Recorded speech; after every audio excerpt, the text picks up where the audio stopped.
አንዳች እንኳን ያለ እርሱ አልሆነም ይላል እኮ። ሰው በንግግር ቃል ነው ወይ የተፈጠረው? ማስረጃ ጥቀሱ እስኪ። ጠቀስኩኝ እኮ ዮሐንስ ወንጌል ምዕራፍ 1 ቁጥር 3 ላይ ከሆነ የንግግር ቃል አይደለም። የንግግር ቃል ቢሆን ኖሮ ኢት ነበር የሚለው። ሂ እንዴት ይለዋል? ማንነትን አመልካች በሆነ ንግግር እንዴት ይጠቅሰዋል? ሂ በሚለው ተሳስተዋል። እሺ እሷን ኢየሱስ ክርስቶስ ተወልዶ ወደዚህ ምድር ከመጣና ማንነት ካለው በኋላ በእርሱ አነጋገር ማለት ነው ቃል ተብሎ አልተጠራም? ማን? ኢየሱስ ቃል ተብሎ አልተጠራም? ተወልዶ ሰው ሆኖ ማንነት ኖሮት እዚህ ምድር ላይ መኖር ከጀመረ በኋላ በእርሱ አረዳድ ማለት ነው። ኦኬ። አይ አሁን ለምሳሌ ኢየሱስ ዓለማት የተፈጠሩበት ቃል አይደለም ነው የምትለው? የጠየቅኩት ኢየሱስ ፐርሰን ሆኖ ወደዚህ ምድር ከመጣ በኋላ ቃል ተብሏል ወይስ አልተባለም? አዎ በደም የተረጨው ይሄን እንትን ያለ የእግዚአብሔር ቃል ነው ተብሏል ይላል። በብሉይ ኪዳን የተባለውን እኮ ተብሏል። ስለዚህ አሁንም የንግግር ቃል ነው እሱ። የንግግር ቃል ነው። ፈረስ ላይ የተቀመጠው ስጋ ከመሆኑ በፊት ቃል ነበር። ፈረስ ላይ የተቀመጠው ያ የታየው በአካል የታየው የንግግር ቃል ነው ወይ? አሁን ቃል ስጋ ሆነ የሚለውን እሺ በቃ ለዚህ ጥያቄ መልስ የለውም። የንግግር ቃል ነው የሚባል ነገር የለም። ፐርሰን ነው እሱ። አውቶስ ብሎ ነው እዛ ጋር የሚጠቅሰው። ሂ ነው የሚለው ኢት አይለውም። ሁሉን ፈጠረ ይላል። ሰው በንግግር ቃል አልተፈጠረም። ሁሉ በሚለው ውስጥ ሰው አለ። ዴርፎር ቃል ሲባል ኢየሱስ ማንነት ያለው ከአባቱ ጋር ሪሌሽን ያለው ማለት ነው። ንግግር አይበሉት። ኦኬ ተብሏል። እንግዲህ ቃል ተብሏል ነው የሚለው። 28 ደቂቃ ሳይድቦት አልተረዱም። 5 ደቂቃ። እሺ አሁን ሊቀጥል ጆን? አዎ ይቀጥሉ ቶሎ። ኦኬ ዳኒ፣ እግዚአብሔር ዓለምን በቃሉ ፈጠረ ስንል እንዴት ነው የፈጠረው? እግዚአብሔር እንግዲህ የንግግር ቃል አለ ከእግዚአብሔር አንደበት የሚወጣ ቃል ተብሎ ስሙ ደግሞ ቃል ተብሎ የተጠራ ልጁ አለ። ያንን እግዚአብሔርን ንግግር ሰማይን እንዴት ፈጠረ? ቆይ ሰማይን ምድርን እንዴት ፈጠረ? ሁን ብሎ ፈጠረ ይላል። በምኑ ፈጠረ? ሁን ብሎ በቃሉ ፈጠረ። በቃሉ ፈጠረ። አዎ በቃሉ ፈጠረ። ሰውን በምኑ ፈጠረ? ሰውን በፕሮሰስ ነው የፈጠረው፣ በንግግር ቃል አይደለም። እንዴት አድርጎ ፈጠረ? ከአፈር ጭቃ አበጅቶ። እንዴት አበጀ? በምንድን ነው ያበጀው? በምንድን ነው ያበጀው? በምን አበጀ ነው? አበጀ ነው የሚለው። በምን አበጀ? እርሱ ያውቃሉ በምን እንዳበጀ። አንተ ነህ አሁን አበጀ የሚለውን ነገር በቃል አይደለም እኔ የማውቀው መንገድ አለ ብለህ ያልከው አንተ ንገረና። በምንድን ነው ያበጀው? ቃል ይላል እዛ ቦታ ላይ። አይ አንተ ንገረን፣ ያወቅከውን ንገረና። በምንድን ነው ያበጀን? ይኸውልህ ፓስ እግዚአብሔር አበጀ ይላል። ያ ፕሮሰስ ነው። ከዛ በኋላ የህይወት እስትንፋስ በአፍንጫው እፍ አለበት ይላል። በንግግር ቃል አበጀ የሚል አንብበዋል። አሁን አበጀ የሚለውን እኮ ተቀበልኩ። በምን አበጀ ልቀበልስ? ልማር ካንተ ምን ሆኖ ነው? እግዚአብሔር አበጀ ነው የሚለው መጽሐፉ። ግን በንግግር ቃል ነው አይደል? ጥቅሱን ያሳዩኛል። አይደለም እግዚአብሔር አበጀ ካለ በቃሉ ማበጀት አይችልም ያለኝ ማን ነው? በቃሉ ማበጀት አይችልም አላልኩም። ግን በንግግር ቃል አበጀ የሚል እዛ ቦታ ላይ የለም። ሰው ሲፈጠር በፕሮሰስ ነው የተፈጠረው። ከሌላ ፍጥረትም ሰው ልዩ የሚያደርገው እሱ ነው። እግዚአብሔር የሚታዩትን የማይታዩትን በቃሉ ሁሉን ነገር መፍጠሩን መጽሐፍ ቅዱስ እየተናገረ እንዴት ነው አንተ ለይተህ በቃሉ አልፈጠረም የምትለው? እስኪ ከእርሶ ውጭ ፓስተር ካሳው እንደው ልመኖትና ሰው በንግግር ቃል ተፈጠረ የሚለውን ልመን። ከእርሶ ውጭ በቃሉ አይፈጥርም ብሎ ያለ ማን ነው? ሰው በንግግር ቃል ተፈጠረ ብሎ ያለ በቃሉ አይፈጥርም አያበጅም ሰው ከእርሶ ውጭ አይችልም ብሎ ያለ ማን ነው? ከእርሶ ውጭ በዓለም ታሪክ ሰው በንግግር ቃል ተፈጠረ ብሎ የተናገረ አንድ ሰው ጥቀሱ እስኪ። የለም እኮ የሌለ ነገር ነው የሚሉት። መመለስ ስለማትችል ሰው እሱን ኧረ እርሶ ኖት እርግጠኛ ያልሆኑበትን ነገር ያመጡት። ማስረጃ የለም በቃል ተፈጠረ ተብሎ የተጻፈ ዝም ብሎ ግን አበጀ የሚለውን ይዘው በቃሉ ብለው ደመደሙ። ልክ አይደል? ኧረ ተው በቃ አሁን የኔን ሰዓት እየጨረስክ እኮ ነው። እሺ አሁን ዕብራውያን ምዕራፍ 1 ቁጥር 10 ላይ ጌታ ሆይ አንተ ከጥንት ምድርን መሰረት ሰማዮች የእጅ ስራ ናቸው እየተባለው ማን ነው? ልጁ ነው ዓለምን ማለት ፍጥረትን ሁሉ የፈጠረው ሰማይን ምድርን የፈጠረው ልጁ ነው። አዎ ያዙልኝ። እሺ አሁን ነህምያ ምዕራፍ 9 ቁጥር 6 ላይ እንዲህ ይላል፣ አንተ ብቻ እግዚአብሔር ነህ፣ ሰማዩንና የሰማይ ሰማይን ሰራዊትን ሁሉ፣ ምድሩን በእርሱ ያሉትን ሁሉ፣ ባህሩን በእርሱ ውስጥ ያለውን ሁሉ ፈጥረሃል ይላል። ይሄ ሰማይን ምድርን የፈጠረ አንተ ብቻ እግዚአብሔር ነህ ይላል። ትቀበላለህ? እቀበላለሁ። ለምን አልቀበልም? ስለዚህ ከሱ በቀር ሌላ ፈጣሪ የለም ማለት ነው። እግዚአብሔር አንድ ነው ጋሺ። ቅድም ብለሃል፣ ሰማይን ምድርን የፈጠረው ልጁ ነው ብለሃል። እግዚአብሔር አንድ ነው አልኩኝ እኮ።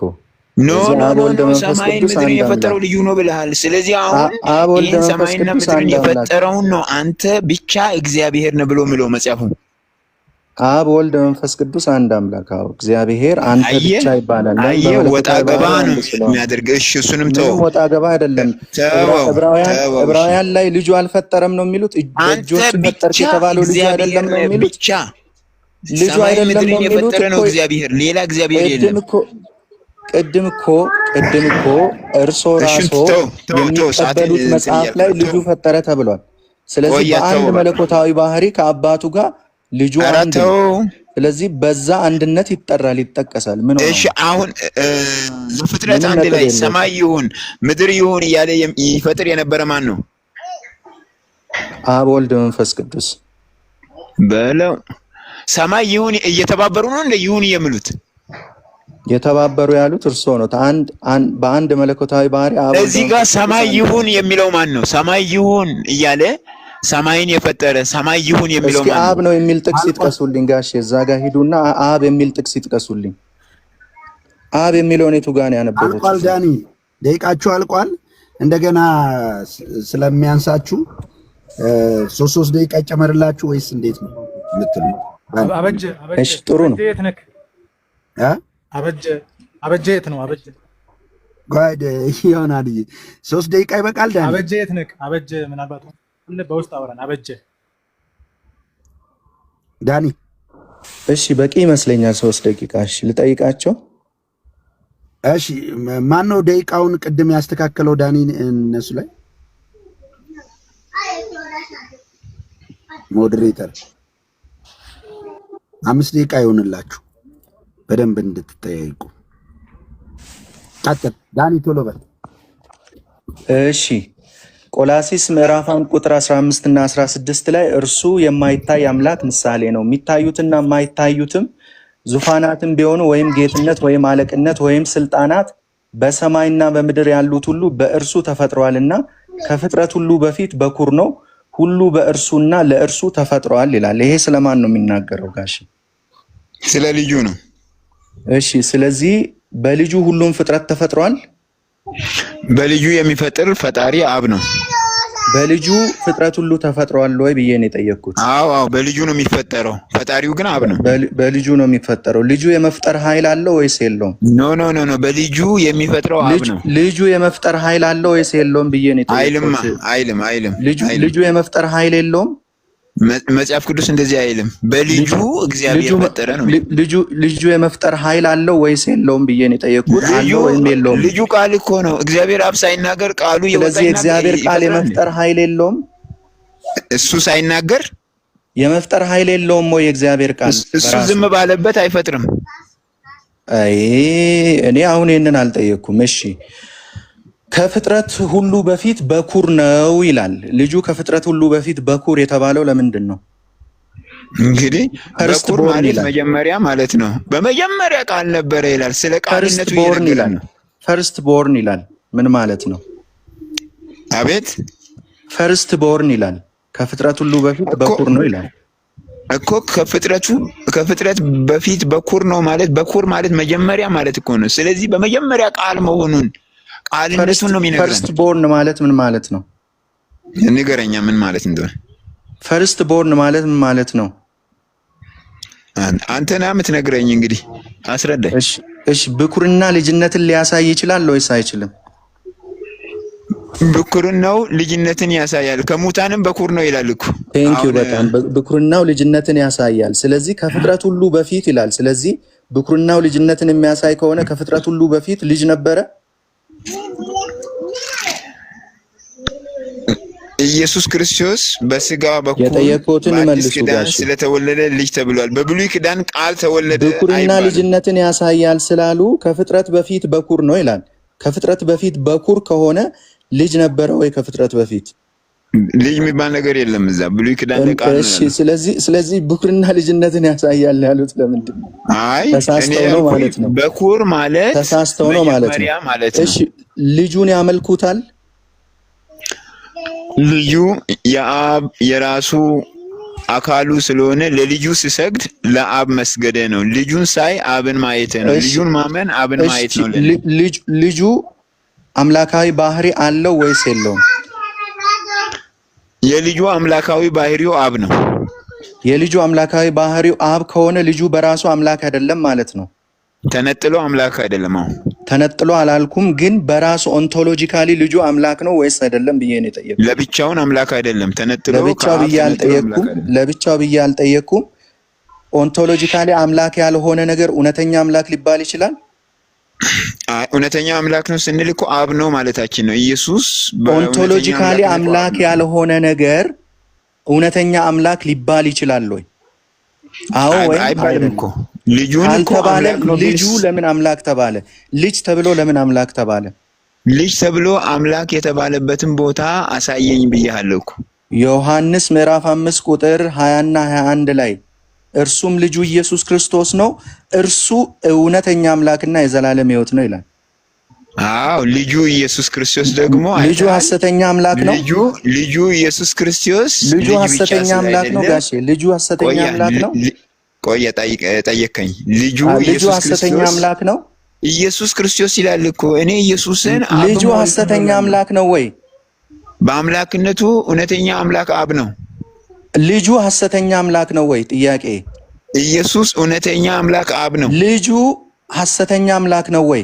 አይ ልጁ አይደለም እኮ ልጁ ኢየሱስ ክርስቶስ ልጁ አምላክ አልተባለም። ኢየሱስ ይላል። ስለዚህ አሁን ጊዜን ዝም ብለው እያባከኑ ነው። ልጁ እውነተኛ አምላክ ከተባለ እውነተኛ አምላክ ለመባል ኦንቶሎጂካሊ አምላክ መሆን አለበት። ካልሆነ ግን እውነተኛ አምላክ የሚለው ቃል ትክክል አይሆንም።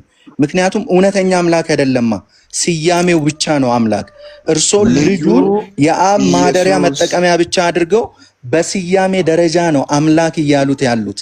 ልጁ በስያሜ ብቻ አምላክ ከሆነ እውነተኛ አምላክ ሊሆን አይችልም። ኦንቶሎጂካሊ እውነተኛ አምላክ ስላልሆነ ማለት ጥያቄ እየመለሰ አይደለም። ጨርሻለሁ። ኦኬ ቴንክ ዩ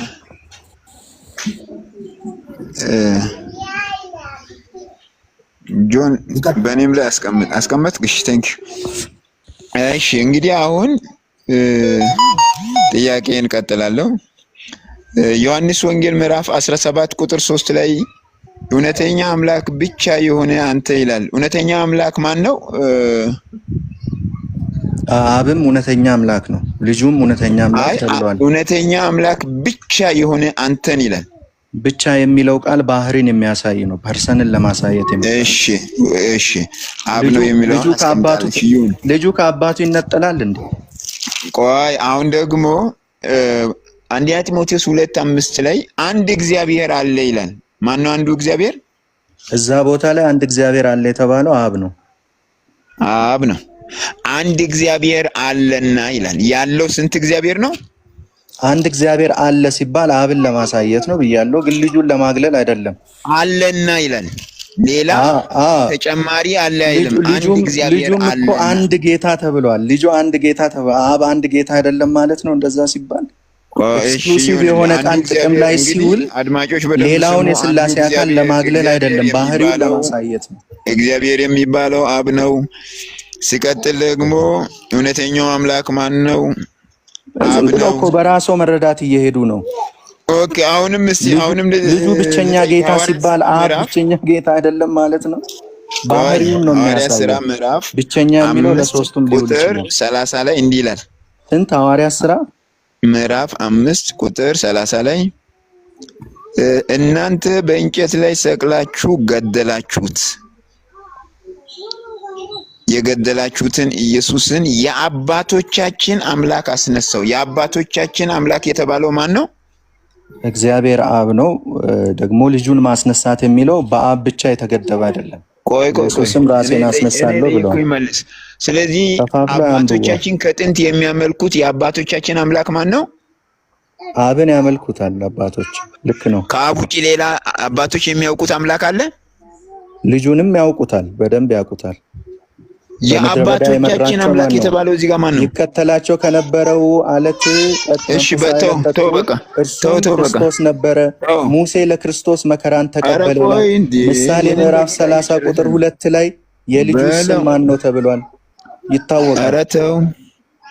እሺ የአባቶቻችን አምላክ አስነሳው። ከዛ ምን አደረገው? ይህን እግዚአብሔር ለእስራኤል ንስሐና የኃጢአትንም ስርየት ይሰጥ ዘንድ ከፍ ከፍ አደረገው። ማን ነው ከፍ ከፍ አድራጊው? አብ ልጁን ከፍ ከፍ አደረገው። ምክንያቱም በባህሪው የተካከለው ልጁ ፊልጵስዩስ 2 ላይ እንደተጻፈው ራሱን ዝቅ አድርጎ ለአባቱ ታዞ ስለመጣ ከፍ ከፍ አደረገው። አብ ለልጁ አምላኩ ነው በስጋው። አዎ አብ ለልጁ በስጋው አምላኩ ነው የሚለውን ከየት አገኘ? ማስረጃ እንዴ? የለም አይደል? አለ፣ በደንብ አለ። እስቲ አብ ለልጁ በስጋው ነው አምላኩ የሚለውን ማስረጃ። ኦኬ፣ በመለኮቱ ነው አምላኩ አብ ለልጁ በለው። እሺ እሱንም ተው። ለምን ተዋለው? ከማሰን ጀምሮ ብሎ በትንቢት በመዝሙር የተነገረው ለልጁ ነው። እሺ አብ አምላኩ ነው። አብ አምላኩ ሆኗል። ኦኬ ምዕራፍ 17 ሐዋርያት ሥራ ላይ ከቁጥር 30 ላይ እግዚአብሔር ያለማወቅን ወራት አሳልፎ በየቦታ ንስሐ ይገቡ ዘንድ ሰውን ሁሉ ያዛል፣ ቀን ቀጥሯልና በዚያን ቀን ባዘጋጀው ሰው እጅ ይላል። ማን ነው ያዘጋጀው? እግዚአብሔር አብ። ማንን?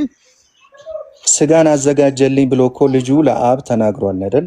ስለዚህ በዛ ሰውነት ማለት ነው ክርስቶስ ዳግም ሲመጣ በዛ ሰውነት ተገልጦ ነው የሚመጣው። በዚያን ቀን ባዘጋጀው ሰው እጅ በዓለሙ ላይ በጽድቅ ይፈርዳል። ስለዚህ እርሱን ከሙታን በማስነሳቱ አረጋግጧል ይላል። ከሙታን እግዚአብሔር ያስነሳው ማንን ነው? በትክክል ልጁን አስነስቷል እግዚአብሔር ከሙታን። ግን ልጁ በባህሪው ልጁን ያዘጋጀው ማን ነው? አንድ ስለሆነ ይስሙኝ ጋር ልጁን ያዘጋጀው ማን ነው? ልጁ በባህሪው ከአብ ጋር አንድ ስለሆነ ነፍሴን አነሳት ዘንድ አኖራታለሁ ብሏል። አብ ያደረገውን ልጁም አድርጓል። አይነጣጠሉም። ለምን ይነጣጥላሉ? ለምን ይነጣጥላሉ? ነፍሴን አነሳት ዘንድ አኖራታለሁ፣ አነሳት ዘንድ አኖራት ዘንድ ስልጣን አለኝ ብሎ ልጁ አልተናገረም? ከፋፍሎ እኮ ስለሚያነቡ ነው። እሱ ነው ችግሩ። እሺ ማጠቃለያ ዳኒ ስጥ። እዛ እሳቸው ማጠቃለያ ይስጣሉ። ለማጠቃለያ በጣም አመሰግናለሁ። ስንት ደቂቃ ልስጥ? ቆይ ከ2 እስከ 3 ደቂቃ በቂ ነው። 3 ደቂቃ ይበቃል? 3 ደቂቃ ብታረግ። እሺ ቀጥል። እሺ እንግዲህ ቅድም ከጥያቄዎቹ እንደታዘባችሁት ፓስተር የመጽሐፍ ቅዱስ ጥቅሶችን እየከፋፈሉ ነው የሚያነቡት። እግዚአብሔር ልጁን አስነሳ ይላል። ስለዚህ እውነተኛ አምላክ አብ ብቻ ነው፣ ልጁ ሊሆን አይችልም ነው ድምዳሜው። ነገር ግን ሌላ ቦታ ላይ ደግሞ ጌታችን ኢየሱስ ክርስቶስ ይህንን ቤተ መቅደስ አፍርሱት በ3ኛው ቀን አስነሳዋለሁ ብሏል። ሌላ ቦታ ላይ ደግሞ ነፍሴን አኖራት ዘንድ ስልጣን አለኝ፣ አነሳት ዘንድ ስልጣን አለኝ፣ በፈቃዴ አኖራታለሁ፣ በፈቃዴ አነሳታለሁ ብሏል። ማን? ልጁ ራሱ። ስለዚህ ሞቼ እነሳለሁ፣ ራሴን ማስነሳት እችላለሁ እያለ ነው። አባቱ እዛ ጋር አደረገ የተባለውን ነገር ልጁም እዚህ ጋር አደረገ ተብሎ ስለ ልጁ እየተነገረ ነው። እንግዲህ ዘሆል አርጉመንት የነሱ ምንድን ነው? ልጁ እውነተኛ አምላክ አይደለም የሚል ነው። ልጁ ጀስት የአብ ማደሪያ ብቻ ነው፣ ስጋው ብቻ ነው። እውነተኛው አምላክ ደግሞ በውስጡ የሚኖረው አብ ነው የሚል ነው። ነገር ግን መጽሐፉ ልጁን እውነተኛ አምላክ ይለዋል። ልጁን ራሱን በውስጡ የሚኖረውን አብ አይልም። እነሱ አጣሞ እንደሚያነቡት ወይንም ደግሞ ልጁ የማደሪያ ስጋ ነው ምናምን ብሎ በዛ ፕሪሚስ አይደለም የሚጀምረው። ልጁ ራሱ እውነተኛ አምላክ ነው ይላል። ማደሪያ ስጋ ሰውነት ብቻ ከሆነ እውነተኛ አምላክ ሊባል አይችልም። ኦንቶሎጂካሊ እውነተኛ አምላክ የሆነ ብቻ ነው እውነተኛ አምላክ ተብሎ ሊጠራ የሚችለው። ደግሞ እንግዲህ አብ ብቻ ነው የፈጠረው፣ አብ ብቻ ነው ይላል። ከፋፍሎ የማንበብ አባዜ ነው ይሄ። መጽሐፍ ቅዱስ እግዚአብሔርን በነጠላ ብቻ ሳይሆን በፕሉራል በብዙ ቁጥርም ጭምር ያውቀዋል። ለምሳሌ እግዚአብሔር ሰውን በመልካችን እንደ ምሳሌያችን እንፍጠር ብሎ በፍጥረት መጀመሪያ ላይ ሲናገር እናያለን። መልካምና ክፉን በማወቅ አዳም ከእኛ እንደ አንዱ ሆነ ይላል። ደግሞ ኢሳያስ ላይ ተላኪ የሆነው ራሱ ምን ይላል? አሁንም ጌታ እግዚአብሔርና መንፈሱ ልከውኛል ብሎ በፕሉራሊቲ ይናገራል። በቦተም ላይን መጽሐፍ ቅዱሳችን የእግዚአብሔር ልጅ ኢየሱስ ክርስቶስ እውነተኛ አምላክ እንደሆነ እንጂ የይስሙላ የስያሜ አምላክ ብቻ እንደሆነ አይናገርም። እግዚአብሔር አምላክ ደግሞ ለልጁ አምልኮ እንደሚገባው በመናገር መላእክት ለልጁ ይስገዱ ብሎ ሲል እናያለን። መላእክት ለልጁ ነው የሚለው እንጂ በልጁ ውስጥ ላለውት ለእኔ አይልም። ልጁ ራሱ ኦንቶሎጂካሊ ስግደት አምልኮ ስለሚገባው ነው። ሌላው ደግሞ ቅድም የተናገርኩትን ነገር በደንብ ማስመር እፈልጋለሁ። ልጁ የንግግር ቃል ነው የሚል በመጽሐፍ ቅዱስ ውስጥ የለም። ልጁ የንግግር ቃል ሳይሆን ስሙ ቃል ተብሎ የተጠራ ሎጎስ ተብሎ የተጠራ ሲጠቀስም ደግሞ እርሱ ተብሎ የሚጠቀስ ነው። ልጁ ከአባቱ ጋር ደግሞ አንድ ነጠላ ማንነት ሳይሆን ሁለት፣ እኔና አባቴ እኛ ሁለት ምስክሮች ብሎ ራሱን ይጠራልና እነዚህ ሰዎች ይህንን ሁሉ ይክዳሉ። ቴንክ ዩ። የኔንም ደቂቃ አስቀምጥልኝ። ኦኬ እንግዲህ አሁን መጽሐፍ ቅዱስ ግን የሚለን የመጽሐፍ ቅዱስ አባቶችም የሚያውቁት አንድ ፈጣሪ ብቻ እንዳለ ራሱ እግዚአብሔር ሲናገር ኢሳይያስ 44 ቁጥር 24 ላይ ከማይፀን እየሰራ የሚበጅ እግዚአብሔር እንዲህ ይላል፣ ሁሉን የፈጠሩ ሰማያትን ለብቻዬ የዘረጋው ይላል። አጠገቡ ሌላ ሁለተኛ እሱን ያገዘ የለም። ይህን ደግሞ ዘፍጥረት ላይ እኮ በቀጥታ እያየን ነው። ሰማይ ይሁን ብርሃን ይሁን በቀጥታ እንደፈጠረ።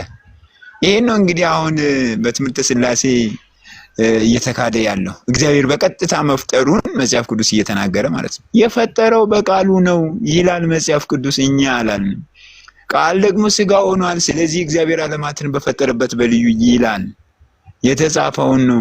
እንግዲህ አሁን ኢየሱስን ልዩን ለብቻ አምላክ ነው ለማለት የተፈለገበት ትልቁ አቅጣጫው ዋናውን አምላክነት ለመካድ ነው የታሰበው። ኢየሱስ በአምላክነቱ አብ ነው፣ እግዚአብሔር ነው፣ ዋናው እግዚአብሔር። ስለዚህ መጽሐፍ ቅዱስ ዕብራውያን ሮሜ ምዕራፍ 9 ቁጥር 5 ላይ ክርስቶስ በሥጋ መጣ፣ እርሱም ከሁሉ በላይ ሆኖ ዝቅ ያለ አምላክ አይደለም፣ አምላክ ያለው አምላክ አይደለም፣ ከሁሉ በላይ የሆነ አምላክ ስለመሆኑ መጽሐፉ ይነግራል። ቲቶ ምዕራፍ 1 ቁጥር 11 ላይ ደግሞ ታላቁ ይላል፣ የታላቁን የአምላካችንን የመድኃኒታችንን የኢየሱስ ክርስቶስን መገለጥ ይላል። ኢየሱስ በአምላክነቱ ብቻውን የሆነ አምላክ ነው። አምላክ ነው ካላችሁ ብቻውን የሆነ አምላክ ነው በሉ። ይሁዳ ቁጥር 4 ላይ ንጉሳችንንና ጌታችንን ብቻውን ያለውን ይላል። ያንን እንግሊዘኛው our God ይላል። አምላካችን ብቻውን ያለውን ኢየሱስ ክርስቶስን ይላል። ብቻውን ያለውን። ስለዚህ መጽሐፍ ቅዱስ አምላክነቱን ከተቀበላችሁ እውነት ኢየሱስን አምላክ ነው የምትሉ ከሆነ በአምላክነቱ አብ ነው ማለትን ይጠይቃል። ዮሐንስ 14:8 ላይ እኮ በቀጥታ ተጠይቆ መልስ ተሰጥቷል። አብን አሳየን፣ ይህን ያህል ዘመን ከእናንተ ጋር ስኖር አታውቁኝም ምን ይላል? አሁን እኮ ፈጣሪ የተባለው በእናንተ ኢየሱስ፣ እዚህ መጥቶ አዳኝ ሆኖ የመጣው ኢየሱስ፣ አሁን በመጨረሻ እንደ ዘካርያስ 14:9 ደግሞ በምድር ሁሉ ላይ ሊነግስ ያለው ኢየሱስ፣ እግዚአብሔር በምድር ሁሉ ላይ ይነግሳል፣ በዚያን ቀን እግዚአብሔር ስሙም አንድ ይሆናል የተባለው ኢየሱስ፣ ፈራጅ ኢየሱስ፣ ሊፈርድ ያለው ለእያንዳንዱ። ራዕይ ዮሐንስ ምዕራፍ 22 ቁጥር 13 ላይ አልፋ ኦሜጋ ፊተኛ ኋለኛ ይላል። ለእያንዳንዱ እንደ ስራው የሚከፍል እርሱ ነው። ያንን ደግሞ አንደኛ ጴጥሮስ ምዕራፍ 1 ቁጥር 10 ላይ ለእያንዳንዱ እንደ ስራው መጠን የሚከፍለውን አባት ብለን እንጠራዋለን። ኢሳይያስም የዘላለም አባት ብለዋል። አባት በማለታችን ልክ ነው። አምላክ ነው፣ አባት ነው ኢየሱስ። አርሰዋል። እሺ ፍቃደኛ ከሆናችሁ ምናልባት ዳኒ እንትን ብላል ተመልካች ይቀበሉ ጥያቄ። ፍቃደኛ ከሆናችሁ አንዳንድ ከተመልካች ጥያቄዎች ተቀበሉና ዳንዬ ይመቻላ ጊዜ አለ። ይመቸኛል፣ ችግር የለም። እሺ ከኦልጂሰስ ጥያቄ ያለው አንድ ሰው ይግባ። ደራ ካለ ደራ ግባ። ደራ ካለ ይግባ። ለዳኒ ጥያቄ ያለው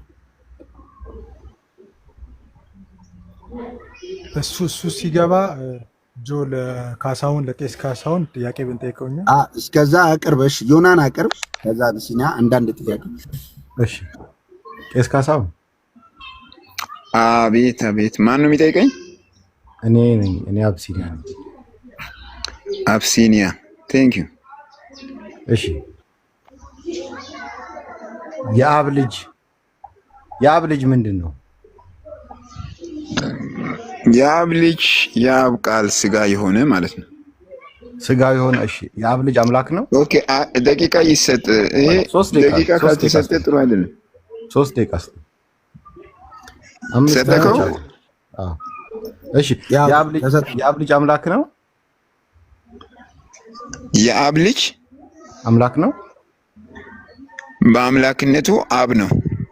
በአምላክነቱ አብ ነው። አዎ። እሺ የአብ ልጅ በአምላክነቱ አብ ነው። አዎ። እሺ ክርስቶስ አብ ነው። ክርስቶስ አብም ነው ወልድም ነው። ክርስቶስ አብም ነው። ሁሌም አብም ወልድም ነው እንዴ? አንዳንድ ነው ታዲያ። እሺ ክርስቶስ አብም ወልድም ነው። እሺ ልብ በሉ። ሉቃስ 22 ወስዶታል። አንዴ ቶሎ መክፈት የሚል ሰው ሉቃስ 22:46 ቶሎ መክፈት የሚችል ሰው 22:42 ተሜ 22:42 ክፈትልኝ። ታቡ ይታለ ታቡ ሉቃስ 22 ቶሎ ሰዓቴን ሳልጠቀም 22:42 መክፈት የሚችል 22:42 ላንብብልህ። አንብብልኝ። እንደዚህ ይላል፣ ብትፈቅድ ይህች ጽዋ ከኔ ትወስድ፣ ነገር ግን የኔ ፍቃድ አይሁን ያንተ እንጂ እያለ ይጸልይ ነበር። ተናጋሪው ማን ነው? ልጁ ነው። ልጁ በመለኮቱ አብ ነው አይደል? አዎ። ይሄን ሲናገር በመለኮቱ አብ ሆኖ ያንተ እያለ ያለው ማንን ነው? አብን ነው። ራሱ አብ አይደለ? አይ እዚህ ጋር እኮ እቺ ጽዋ ከኔ ትለፍ የሚለው በሚሞትበት መስዋዕት በሚሆንበት በስጋው በኩል ነው ይሄን ነገር እየተናገረ ያለው። ማን በስጋው በኩል? አብ ነው። ተናጋሪው ማን ነው? ተናጋሪው እኮ አሁን እየሞተ ያለ መስዋዕት እየሆነ ያለ በስጋው ሰውነት እኮ ኢየሱስ ክርስቶስ ይናገራል። በእናንተ ቤተ እምነት ከአብ ውጭ የሚናገር አለ? አይ ኢየሱስ እኮ አብም ወልድም ነው ብያለሁ። ስለዚህ በአብነቱ በአምላክነቱ ይጸልያል። ቆይ እኔ ጥያቄ፣ አብም ወልድም የሆነው ኢየሱስ የአንተ ፈቃድ ያለው አንተ የሚለው ማንን ነው? የአብም ወልድም የሆነው ኢየሱስ ማንን ነው አንተ ያለው? ያንተ የሚባለው አብ ብቻ ነው ፈቃጅ። ስለዚህ ለሱ ነው ይሄን እየሰጠ ያለው። ይሄን ንግግር የአንተ ፈቃድ ይሁን እያለ የሚናገረው ማን ነው? ክርስቶስ በስጋው በኩል። አብ ተናጋሪው አብ ነው። አይ አምላክ ይፈራል እንደ ሲጀመር ተናጋሪው ማን ነው? ተናጋሪው ማን ነው? አምላክ ይሞታል እንደ ይፈራል? ይሄን ንግግር የተናገረው ጴጥሮስ ነው። ወደ ጴጥሮስ ወሰድከው። ማን ነው ተናጋሪው? ንገሩኝ። ማን ነው? ወልድ ነው አልኩህ እኮ እየሞተ ያለው። ወልድ ሲናገር በወልድ ውስጥ ነው የሚናገረው ማን ነው? ወልድ ሲናገር በወልድ ውስጥ ነው የሚናገረው ማን ነው?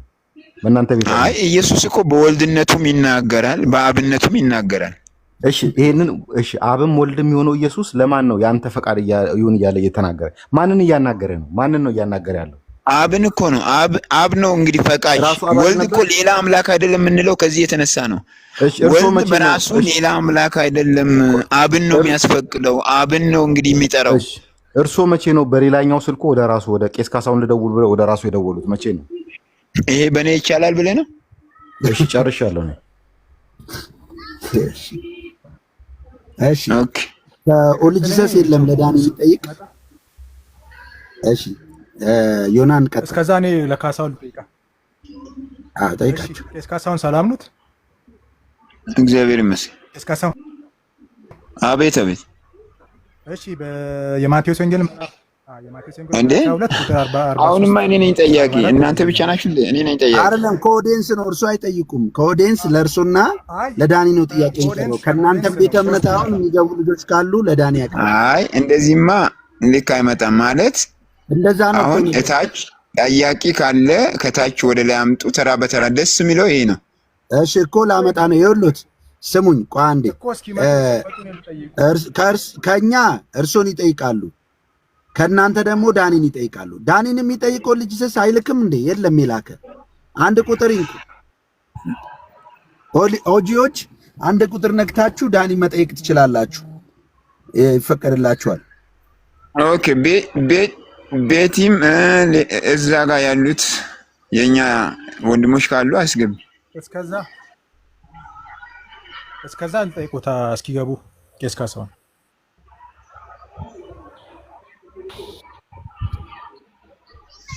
እስከዛ ልጠይቁት።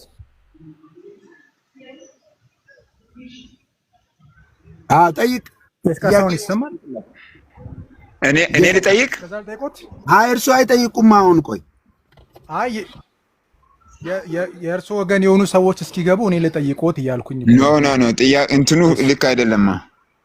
ትክክለኛው ትጠየቃላችሁ፣ እንጠየቃለን። አግባብነት ያለው ስራ ነው መሰራት ያለበት። ካሳሁን ካሳሁን ወይም እንዲናድርግ 5 ደቂቃ እኔም ላብራራ እናንተም አብራሩ። እሺ ያብራራሉ። እሺ እንደዛም ከሆነ ለዳኒ እድል ልስጠውና ከዛ ያብራራ። ዳኒ አለው ጆ። እሺ ብቸኛ የሚለውን እስኪ ያብራራልን።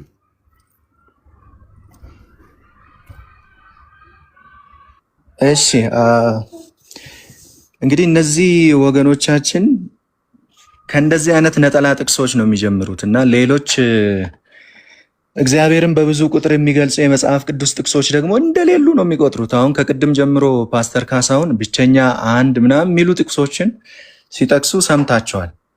ግን አንድም ጊዜ በፕሉራሊቲ የተነገሩትን ጥቅሶች አድሬስ ሲያደርጉ አልሰማናቸውም። እግዚአብሔር አምላካችን ሰውን በመልካችን እንደ ምሳሌያችን እንፍጠር ብሎ ነው የተናገረው። በምን? በብዙ ቁጥር አዳም መልካምና ክፉን በማወቅ ከእኛ እንደ አንዱ ሆነ ነው የሚለው። ደግሞ ኢሳያስ ምዕራፍ 6 ላይ ጌታ መንፈስ ቅዱስ ምን ይላል? ማንን እልካለሁ? ማንስ ይሄድልናል? በብዙ ቁጥር እዛው ኢሳያስ ውስጥ ኢሳያስ 48 ላይ ተላኪ የሆነው አካል ምን ብሎ ይላል? ጌታ እግዚአብሔርና መንፈሱ ልከውኛል። እርሱ ደግሞ አይ ነብዩ ነው እንዳንል ኤግዛክትሊ ይህንኑ ንግግር በሌሎች ቦታዎች ላይ ይደጋግማል። ለምሳሌ ኢሳያስ 45:19 ላይ በስውር ወይም በጨለማ ምድር አልተናገርኩም ብሎ ይላል። እዛ ቦታ ላይ 48 ላይ ያለውን ቃል ነው የሚደግም። እናንተ ከአሕዛብ ወገን የሆናችሁ ያመለጣችሁ ተሰብስባችሁኑ ወደ እኔ ቅረቡ። ይሄ የሚገኘው ኢሳያስ 45 ላይ ነው። እግዚአብሔር አምላክ ነው ይህንን የተናገረው። ስለዚህ ኢሳያስ 48 ላይ የሚገኘው ለመንፈሱና ለአባቱ ተላኪ የሆነው ልጁ ነው። ስለዚህ የእግዚአብሔርን ሥላሴነት ነው የምናየው ማለት ነው። እንዲህ አይነት ጥቅሶችን እንደሌሉ ነው የሚቆጥሩት። ጌታችን ኢየሱስ ክርስቶስ እኔና አባቴ እንመጣለን በእርሱም ዘንድ መኖሪያ እናደርጋለን፣ በፕሉራል ነው የተናገረው። መንፈሱና ስጋ ይመጣሉ አትሉንም። እዚህ መለኮት የሆነው ልጁ ነው ከአባቱ ጋር በአማኞች ውስጥ ማደሪያውን የሚያደርገው፣ በፕሉራል ነው የተናገረው። እዚህ ነጠላ ላይ ብቻ ማተኮር አያዋጣም። በነጠላ ሲነገር ሶስቱ የሥላሴ አካላት በአንድነት የሚገለጹበት ሊሆን ይችላል። አውዱ ነው የሚገልጸው። ወይንም ደግሞ አንዱ አካል ራሱ ቢናገር ባህሪውን ወክሎ ነው የሚናገረው እንጂ አብ ወልድ ከኔ ጋር የለም፣ መንፈስ ቅዱስ ከኔ ጋር የለም እያለ እየተናገረ አይደለም። ስለዚህ ግማሽ ነው የሚያነቡት እነዚህ ወገኖቻችን። ትክክለኛ የመጽሐፍ ቅዱስ ንባብ የላቸው።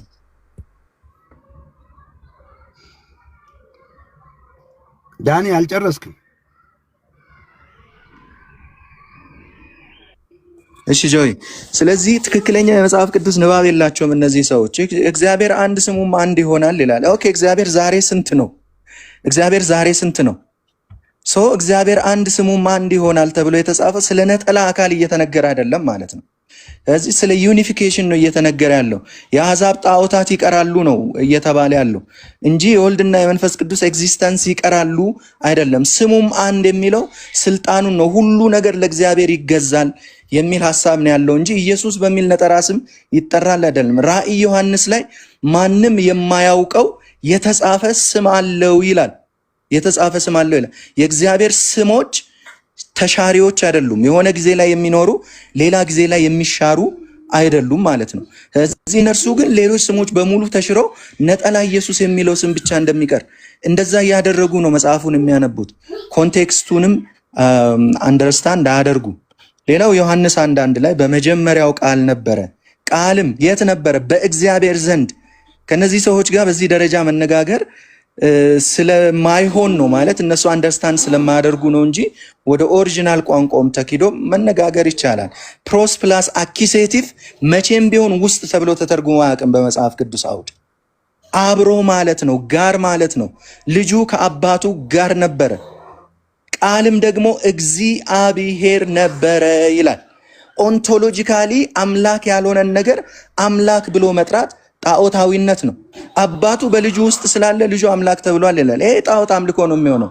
ኦንቶሎጂካሊ አምላክ ያልሆነ በራሱ አምላካዊ ባህሪ የሌለው ከአባቱ ጋር አንድነት የሌለውን ማንነት ስጋ አንስተ ኖ አምላክ ነው ብለ የምትሰይመው ከሆነ ኦንቶሎጂካሊ አምላክ ያልሆነ ፈጣሪ ያልሆነን ነገር ፈጣሪ ነው አምላክ ነው እያልከው ነው።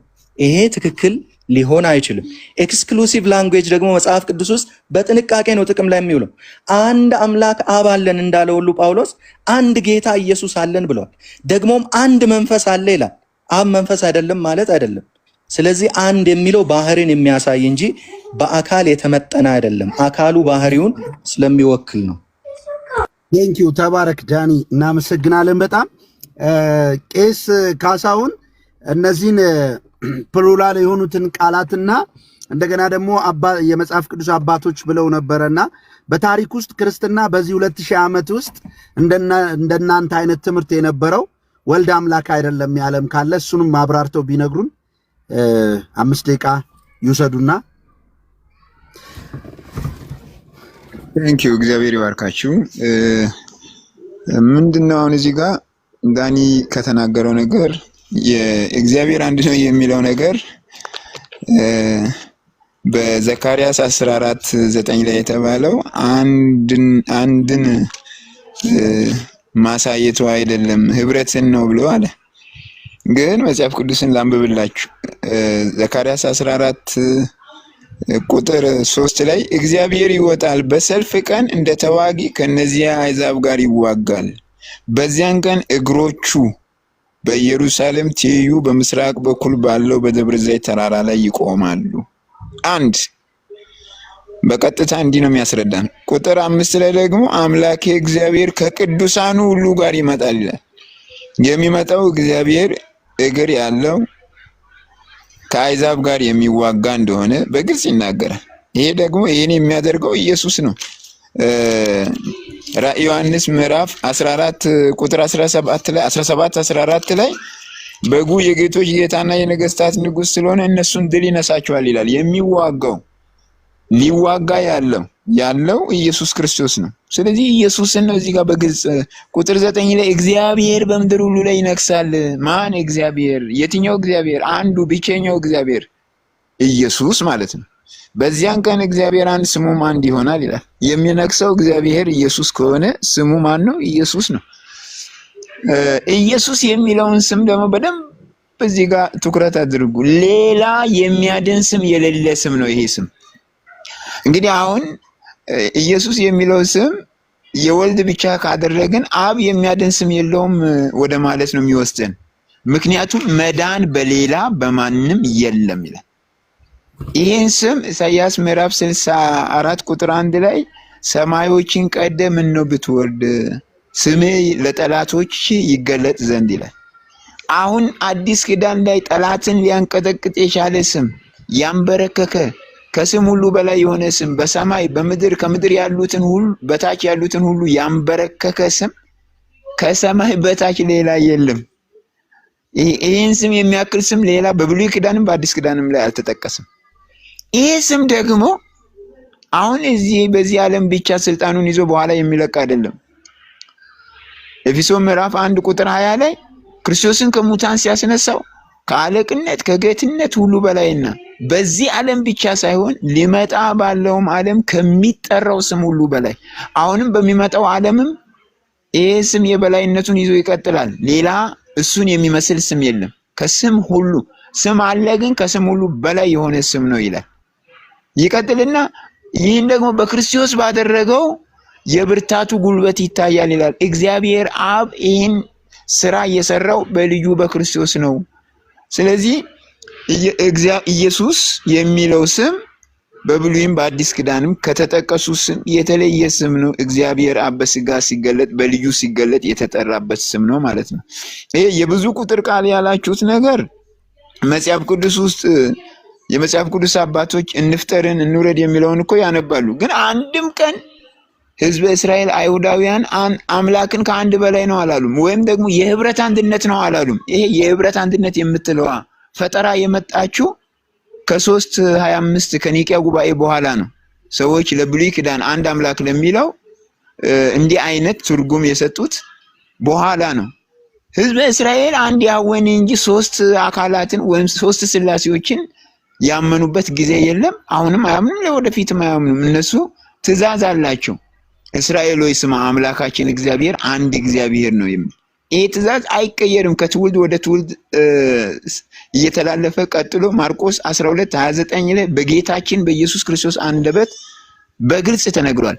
ከሁሉ አሁን ትምህርተ ሥላሴ እየተላተመ ያለው ከእግዚአብሔር ከፊተኛው ትእዛዝ ጋር ነው። ከሁሉ ፊተኛይቱ ትእዛዝ እስራኤል ሆይ ስማ ጌታ አምላካችን አንድ ጌታ ነው። ይሄ ደግሞ በመጽሐፍ ቅዱስ ውስጥ ካሉ ከየትኛውም ትእዛዝ የሚበልጥ ነው ተብሏል። የሚበልጠውን ትእዛዝ ነው እየነካችሁ ያላችሁት። ስለዚህ በጊዜ አብ ወልድ መንፈስ ቅዱስ ስሙ ኢየሱስ ነው ማለት ይሻላል።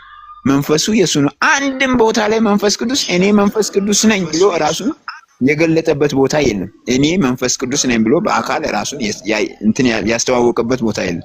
መጽሐፍ ቅዱስ ግን የእግዚአብሔር መንፈስ ይላል። የእግዚአብሔር መንፈስ መንፈሱን ሰጪው እግዚአብሔር ነው። ስለዚህ በዚህ መልኩ ብትረዱ ጥሩ ነው።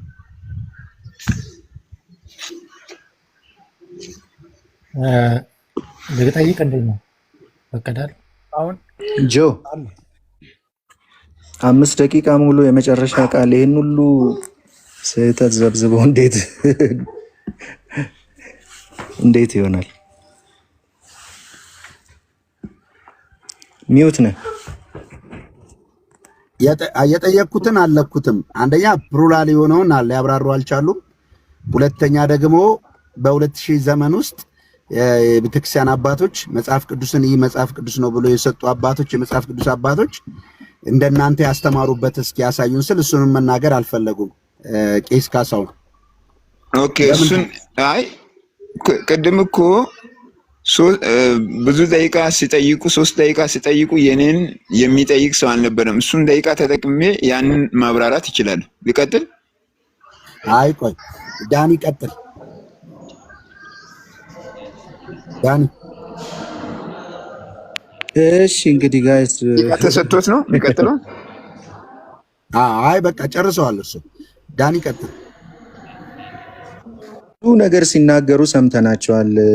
ፓስተር ካሳውን ታሪክንም እንደማያውቁ ጭምር ነው ያረጋገጥ ነው። ለምንድን ነው በታሪክ ስንመለከት ረባኒክ ጁዳይዝም የሚባለው በዘመናችን የሚገኘው ይሁዲ ለክርስትና እንደ ምላሽ የተፈጠረ አዲስ ሃይማኖት እንጂ ከጥንት የነበረው የአይሁድ ሃይማኖት አይደለም። ለምሳሌ በቱ ፓወርስ ኢን ሄቨን የሚል አንድ መጽሐፍ አለ። ወደ 50 ምናምን ዓመት የሆነው ከታተመ እና ፒኤችዲ ሪሰርች ላይ ተመስርተው የታተመ ነው። ቅድመ ክርስቶስ የነበሩ አይሁድ እግዚአብሔር በአካል ከአንድ በላይ መሆኑን ያውቃል። ጋሽ የስርዓት ያዙ። አይረብሹ። ስህተቶን ማጋለስ ሲጀምር ነው የሚሸሹት። ደቂቃ ተሰጥቶ በደቂቃ ነው እያወራን ያለ ነው። ይኸው ደቂቃ እየቆጠረ እኮ ነው። ምንድን ነው?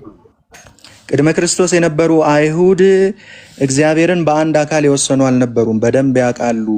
እግዚአብሔርን በአካል ከአንድ በላይ መሆን በደንብ ያውቃሉ። ቢያንስ ወልድን ሪኮግናይዝ አድርገውት ነበር። ለምሳሌ ፋይሎ ቅድመ ክርስቶስ የተወለደ ነው። ነገር ግን ከክርስቶስ ዘመን ጋር ኦቨርላፕ ያደርጋል። እሱ የኖረበት ዘመን በብሉይ ኪዳን ውስጥ ያህዌ ተብሎ የተጠራውን ደግሞም የያህዌ መልእክተኛ ተብሎ የተጠራው ነው። ወይም መልአክ ያህዌ የተባለውን እርሱን ሎጎስ ብሎ የጠራው ነበረ። ጋድ ብሎ የጠራው ነበረ። አምላክ ብሎ የጠራው ነበረ። ከያህዌ ሌላ ሁለተኛ አካል ሆኖ ግን ያው የያህዌ ባህሪ ያለው ብለው አይሁድ አንደርስታንድ ያደርጉ ነበር። ሼማ እስራኤል የሚለውንም ቢሆን በነጠላ አካል አይደለም። የስ ነጠላ ስለ ነጠላ ባህሪ ስለ አንድነት ነው የሚናገረው። በነጠላ አካል አይደለም የሚረዱት። ለምሳሌ ይሄ አይሁድ ምንጭ ነው ላሳያችሁ። ዞሃር የሚባል ተመልከቱ። ይሄ ዞሃር የአይሁድ ምንጭ ነው፣ የአይሁዶች መጽሐፍ ነው። ሂር ኦ እስራኤል ያህዌ አር ሎርድ ኢዝ ዋን የሚለውን ዘዳግም 6:4 ላይ የሚገኘው thus all is one on this is called one አንድ ተብሎ ተጠራ። these are three names እነዚህ ሶስት ስሞች ናቸው። how can they be called one እንዴት ነው አንድ ተብሎ ሊጠሩ የሚችሉት? even though we call them one አንድ ብለን ብንጠራቸውም how can they be እንዴት ነው ሊሆኑ የሚችሉት? rather in the vision of the Holy Spirit is known and this in the vision of the closed eye to now all these three are one ሶስቱ አንድ ናቸው። ዞሃር የአይሁዶች ምንጭ ነው። ጥንታዊ የአይሁድ መጽሐፍ ነው። ዛሬ የተጻፈ አይደለም። ጥንታዊ የአይሁድ መጽሐፍ ነው። ስለዚህ አንደኛ ነገር የአይሁድን ታሪክ አያውቁም። አይሁዶች ሁሉ ደግሞ አንድ አይነት አድርገው ነው የሚቆጥሩት። ረባኒክ ጁዳይዝም ትክክለኛውን ይሁድ የሚወክል ብለው ነው ፓስተር የሚያምኑት። ይሄ ሁሉ ትክክል አይደለም። ታሪክን አያውቁም። ስለዚህ ያጥኑ። ቅድመ ክርስቶስ የነበሩ አይሁድ እግዚአብሔር በአካል ነጠላ እንዳልሆነ በደንብ ያውቃሉ። ተጽፏል ቃል ውስጥ እንፍጠር ይላል፣ ከኛ እንዳንዱ ሆነ ይላል፣ ኑ እንውረድ ይላል፣ ማን ይሄድልናል ይላል፣ ጌታ እግዚአብሔርና መንፈሱ ልከውኛል ይላል። በዕብራይስጥ ቋንቋ ውስጥ ደግሞ በብዙ ቁጥር የተጻፉ ብዙ ጥቅሶች አሉ። አብርሃም ራሱ እግዚአብሔር አወጡኝ ብሎ በብዙ ቁጥር ነው የሚናገረው። እግዚአብሔር ከኡር እንዳወጣው ሲናገር በዕብራይስጡ ማለት ነው። ብዙ አለ። ቋንቋው እንደው ከትርጉም ቋንቋዎች በላይ እጅግ በጣም ግልጽ ያደርጋል የእግዚአብሔርን ፕሉራሊቲ። መንፈሱን ያውቃሉ። በተስፋ ቃል ደረጃ ደግሞ ከአባቱ ሁለት ተብሎ ሊቆጠር የሚችል ደግሞም የአባቱ ባህሪ ሁሉ ያሉት ልጁ እንደሚመጣ አይሁዶች በደንብ አድርገው ያውቃሉ። ሌላው ደግሞ በታሪክ አባቶች ሲሉ ነበር። እስኪ ፓስተር ካሳሁን ልጠይቆት ጥያቄ፣ በታሪክ ሁሉ ውስጥ እርሶ የሚያምኑትን እምነት ያመነ ኒቂያ ላይ ነው የተጀመረው ብለዋል። ከኒቂያ በፊት እነ ተርቱሊያን አሉ፣ እነ ግናሽየስ አሉ፣ ሌሎች በጣም ብዙ አባቶች አሉ። እነዚህ ሁሉ የሥላሴን አስተምሮ ያስተማሩ ናቸው። እርሶን የሚመስል ትምህርት ያስተማረ አንድ ሰው ይጥቀሱ። ሌላው ስለ ስም ያነሱት ስም የሚለው ሆኖማ የሚለው በግሪኩ ባህሪንም ጭምር የሚገልጽ ነው። መጠሪያ ስም ብቻ ተብሎ የሚወሰን አይደለም። ስለዚህ እግዚአብሔር አብ ከልጁ ያነሰ ስም የለውም። ያህዌ የሚለው ስም ኢየሱስ ከሚለው ስም ያነሰ አይደለም። ኢየሱስ ከሚለው ስም ያነሰ አይደለም። ያህዌ የሚለው ስም ያነሰ ነው የሚሉ ከሆነ እግዚአብሔር አምላክ የሚበላለጥ ስም አለው እያሉ ነው። ነገር ግን ስልጣን በሚል የሚተረጎም ነው። ስም ተብሎ በትርጉም ቋንቋዎች የተተረጎመው ስልጣን በሚል የሚተረጎመው ኦኖማ የሚለው ስልጣንን የሚወክል ስለሆነ ነው በዚያ መልኩ የተገለጸው። ከዚህ ስም ውጭ የተሰጠ ሌላ ስም የለም የተባለበት ምክንያት ስለኛ የሞተው ልጁ ኢየሱስ ክርስቶስ ስለሆነ ነው። ስለኛ መስዋዕት የሆነው የሞተው ልጁ ኢየሱስ ክርስቶስ ስለሆነ በእኔ በቀር ወደ አብ የሚመጣ የለም ብሎ ስለተናገረ የመዳኛ ብቸኛ ስም የተባለበት ምክንያት እርሱ ስለሆነ እንጂ አብ አያድንም እየተባለ አይደለም። ሌላው ደግሞ ኢየሱስ ክርስቶስ የቱ ጋ ነው እግዚአብሔር አብ ተብሎ የተጠራው? እግዚአብሔር አብስ የቱ ጋ ነው ኢየሱስ ክርስቶስ ተብሎ የተጠራው? በመጽሐፍ ቅዱስ ውስጥ የቱ ጋ ነው? እንደዚህ የሚባል ነገር የለም። ሐዋርያት የቱ ጋ ነው እግዚአብሔር አብን ኢየሱስ ክርስቶስ ሆይ ብለው የጠሩት? የቱ ጋ ነው? በመጽሐፍ ቅዱስ ውስጥ የሌለ ነገር ነው ፓስተር ካሳሁን የሚያነቡት። ስለዚህ ይሄ ትክክል አይደለም። ስለዚህ አሁን ፕሉራል የሚለውን በትክክል ይንኩ፣ የተጠየቁትንም በትክክል ይመልሱ። ካላወቁ ስለ አይሁድ ታሪክ አያወሩ። የቤተ ክርስቲያንን ታሪክ ካላወቁ ከኒቂያ ጀመረ አይበሉ። እርሶን የሚመስል ትምህርት ያስተማረ ካለም ደግሞ እነከሌ ብለው በስም ይጥቀሱልን። ጨርሻለሁ። ቴንክ ዩ። ወደ ስራ ልገባ ነውና አም ሶሪ። በቃ ከዚህ በኋላ እናንተ ቀጥሉ። አንድ ጥያቄ ፓስተር ካሳሁን ልጠይቃቸው ዕብራውያን ላይ የመጀመሪያውን ጥያቄ እንትን ይበሉና ይቀመጥሎታል። ምንድነው ክሊር አድርጌ የጠየቅኩት በታሪክ ውስጥ ቤተክርስቲያን እንግዲህ እንዳለች ያምናሉ አይደል? ነው በትክክል አለች። እነዛ የአብያተ ክርስቲያናት ቢሾፖች፣ መሪዎች፣ የአብያተ ክርስቲያናት አባቶች በሐዋርያትም የተሾሙ በእነሱም ደግሞ ከነሱ በታች የተሾሙት የእነዚህ የአብያተ ክርስቲያናት መምህራኖች ወይም ዋናዎቹ አባቶች የሚባሉት መጽሐፍ ቅዱስንም ካኖናይዝድ ያደረጉት እንደናንተ አይነት ትምህርት አስተምሮ ከሆነ እሱን እስኪ ፕሪቪ ያርጉልን። ማለት መጽሐፍ ቅዱስ ዝም ብሎ አልመጣም። መጽሐፍ ቅዱስ ይሄ ነው የእግዚአብሔር ቃል ብለው ካኖናይዝድ ያደረጉት የአዲስ ኪዳንን መጽሐፍ የቤተ ክርስቲያን አባቶች እንደሆኑ ያምናሉ አይደል? አዎ። መጽሐፍ አሁን እንትኑን ደቂቃውን ለምን አስቀመጥክ አንተ? ያወራህ እኮ ችግር የለም። ድጋሚ ይሰጡታል። ይሄኛው ደቂቃ እንሳና ለምንድን ነው ቅድም የነካውትን የጠየቅኩትን ሳይሆን ያወሩት ሌላ ነገር ስለሆነ ፕሉራል የሚለውን እና ጊዜ ካለዎት ከዛ ይሄኛው በ2000 ዓመት ታሪክ ውስጥ የቤተ ክርስቲያን አባቶች መጽሐፍ ቅዱስን ከመጽሐፍቶች መካከል ለይተው ይህ ነው ቅዱስ የእግዚአብሔር ቃል ብለው ከዛም መጽሐፉ ላይ ደግሞ የሮሜ መልእክት የኤፌሶን መልእክት ብለው ጽፈው ሰይመው ያመጡ አባቶችና ከሐዋርያት ጋር የነበሩ ለምሳሌ እንደ ፖሊካርፕ አሉ፣ ኢግናቲየስ አሉ፣ ክሌመንት ዘሮም አለ። እነዚህ ሁሉ እናንተ እንደምታስተምሩት ያስተማሩበትን ማስረጃ ቢነግሩን ቢያሳዩን የሚለው ይቀጥሉ። አሁን ልስጦት። ቴንኪው እግዚአብሔር ይባርካችሁና አሁን እንግዲህ የመጽሐፍ ቅዱስን አመጣጥ ለጠየቀኝ ባጭሩ እስከ 3ኛው ክፍለ ዘመን እንግዲህ መጽሐፍ ቅዱስን በተናጥል ነው የምናየው። እንግዲህ አሁን መጽሐፍ ቅዱስ የታተመው ማተሚያው ሲመጣ ነው። እስከዛ ድረስ እንግዲህ በተለያየ ሁኔታ ነው። ይሄን ያሰባሰቡት እነማን ናቸው የሚለው ጋር እንመጣለን። እነዚህ ሰዎች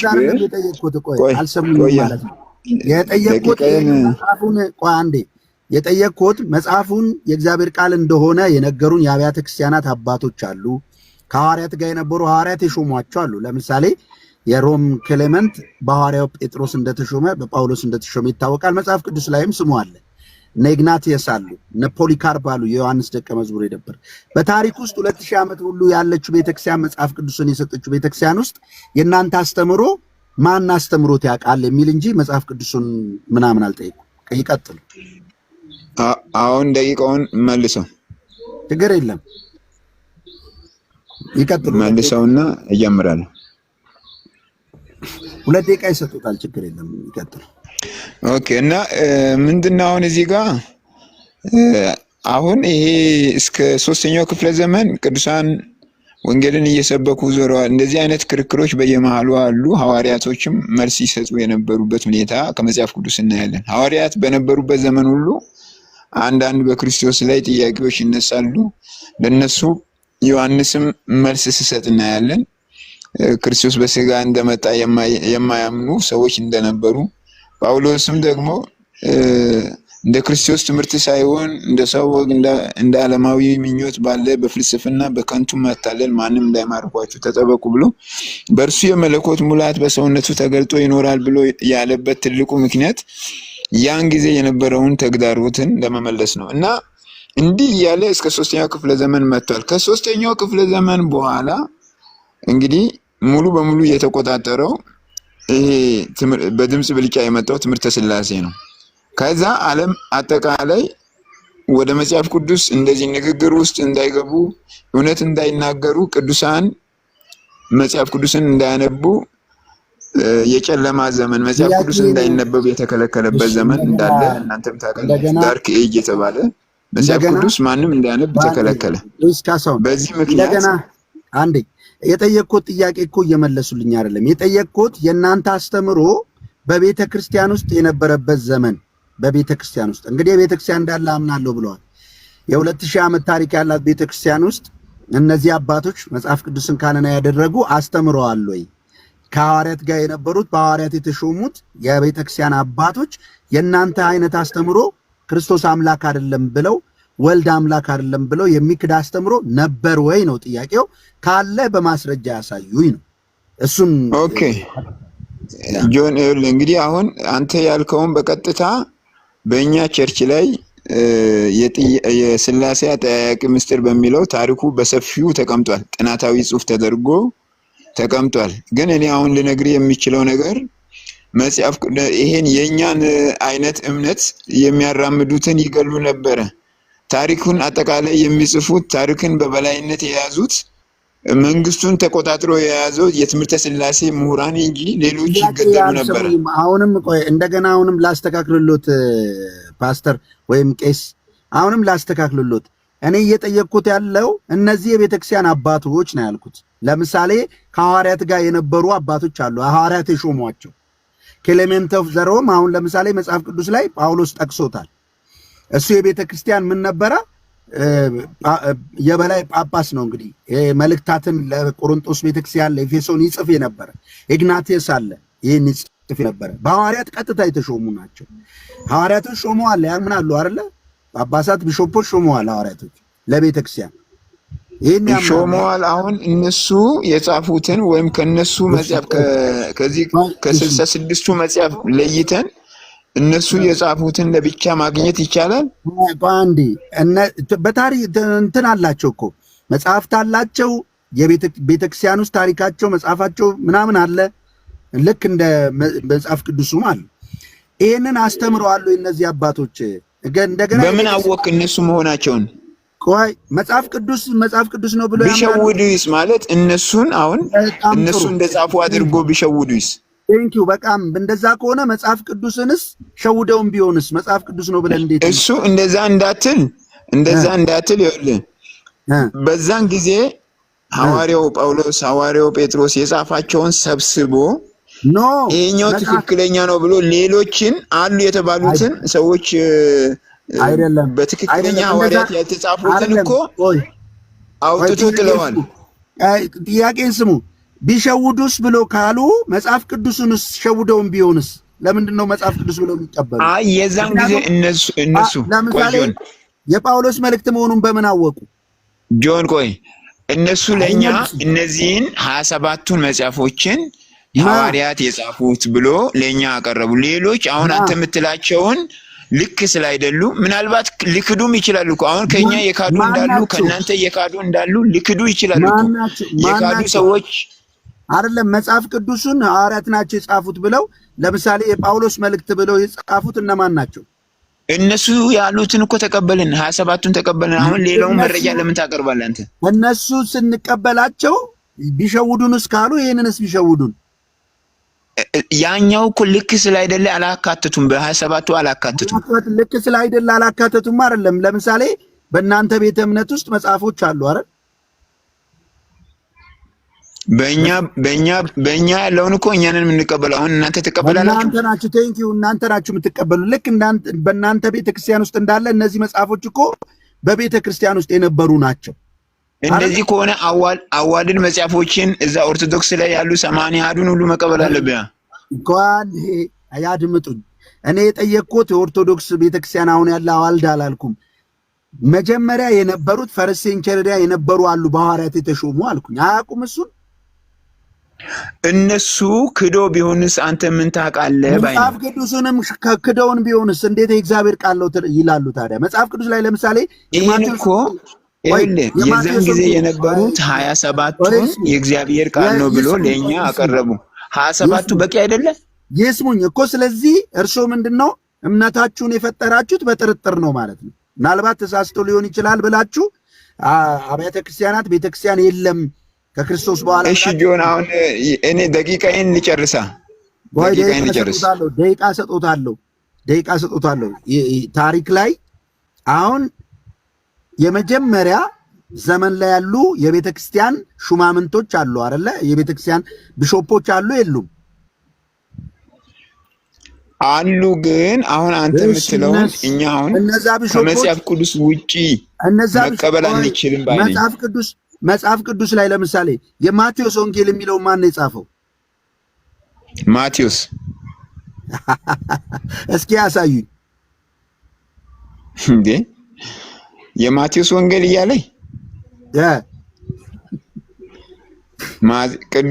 ቅዱስ ማቴዎስ እንደጻፈው ይላል እኮ ቅዱስ ማቴዎስ እንደጻፈው ማለት ማቴዎስ ነው እንደዛ ብሎ የጻፈው።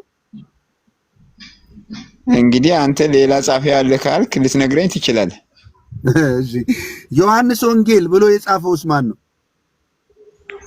ጻፊው ዮሐንስ መሆኑን ነው ማውቀው እኔ። ሌላ ጻፊ አለ? አያችሁ፣ አሁን የእናንተ ትልቁ መሰረታዊ ችግር ምንድነው? እንግዲህ መጽሐፍ ቅዱስ ራሱ ማን እንደጻፈው እንዴት እንደተጻፈም አታውቁም። ስለዚህ በመላምት ማን ነው የጻፈው? እስቲ በእናትህ ዛሬ እንኳን ካንተ ልማር። እስቲ የማቴዎስን ማን ነው የጻፈው? አይ መጽሐፍ ቅዱስ ከየት ነው የተገኘው? በለው መጽሐፍ አንተ ተራ ጥያቄ ከምጠይቀኝ ለምን እኔ አልጨርሰውም? አይ ጥያቄን እኮ አልመለሱልኝም። ለማንኛውም እሺ፣ በታሪክ ውስጥ የእናንተ ትምህርት የነበረው አንድም የቤተክርስቲያን አባት የለም። ስለዚህ ቄስ ተክሌ ናቸው የጀመሩት ማለት ነው አይደል? ይሄን እንግዲህ ነገር ያለው እኛ ቸርች ላይ የተጻፈ ጥናታዊ ጽሑፍ አለ። አጠያያቂ ምስጢር የሚል ስለ ስላሴ አባቶችን የኛ አባቶችን እየገደሉ ጨረሱ። የስላሴ አማኞች እየገደሉ ጨረሱ እንጂ አልነበሩ። እየገደሉ ጨረሱ። ለምሳሌ ካልቪን የገደለውን ልንገሬ። በ16 እና 17ኛው ዘመን ላይ ስፔናዊው ሰርቨንት ሚካኤል የሚባል ስፔናዊ ነው። ስለ አንድ አምላክ ስለ ኢየሱስ ስም ጥምቀት ወያስመኝ የጠየቅኩት ከፈርስት ሴንቸሪ ከመጀመሪያው ዘመን እኮ ማስረጃ ሰጠውክ እኮ። አንዴ አድምጡ። ከሐዋርያት ዘመን ያሉትን የቤተክርስቲያን አባቶች ጠይቄ ምኑም ክሉም የለውትም። መጽሐፍ ቅዱስ ራሱ ምን እንደሆነ ያውቁ። ጴጥሮስ ማን ነው? ጳውሎስ ማን ነው? በኢየሱስ አጥማቂው አባቶቻችን አይደል? ሌላ ልጠይቆት።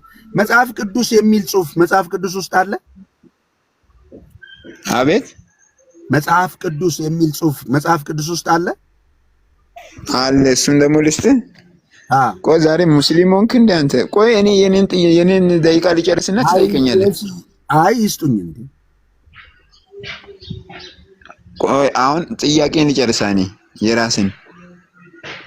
አይ እኔ እኮ ነኝ እየጠየቅኩት ያለው እንዲያብራሩ 5 ደቂቃ ልሰጦት ነው።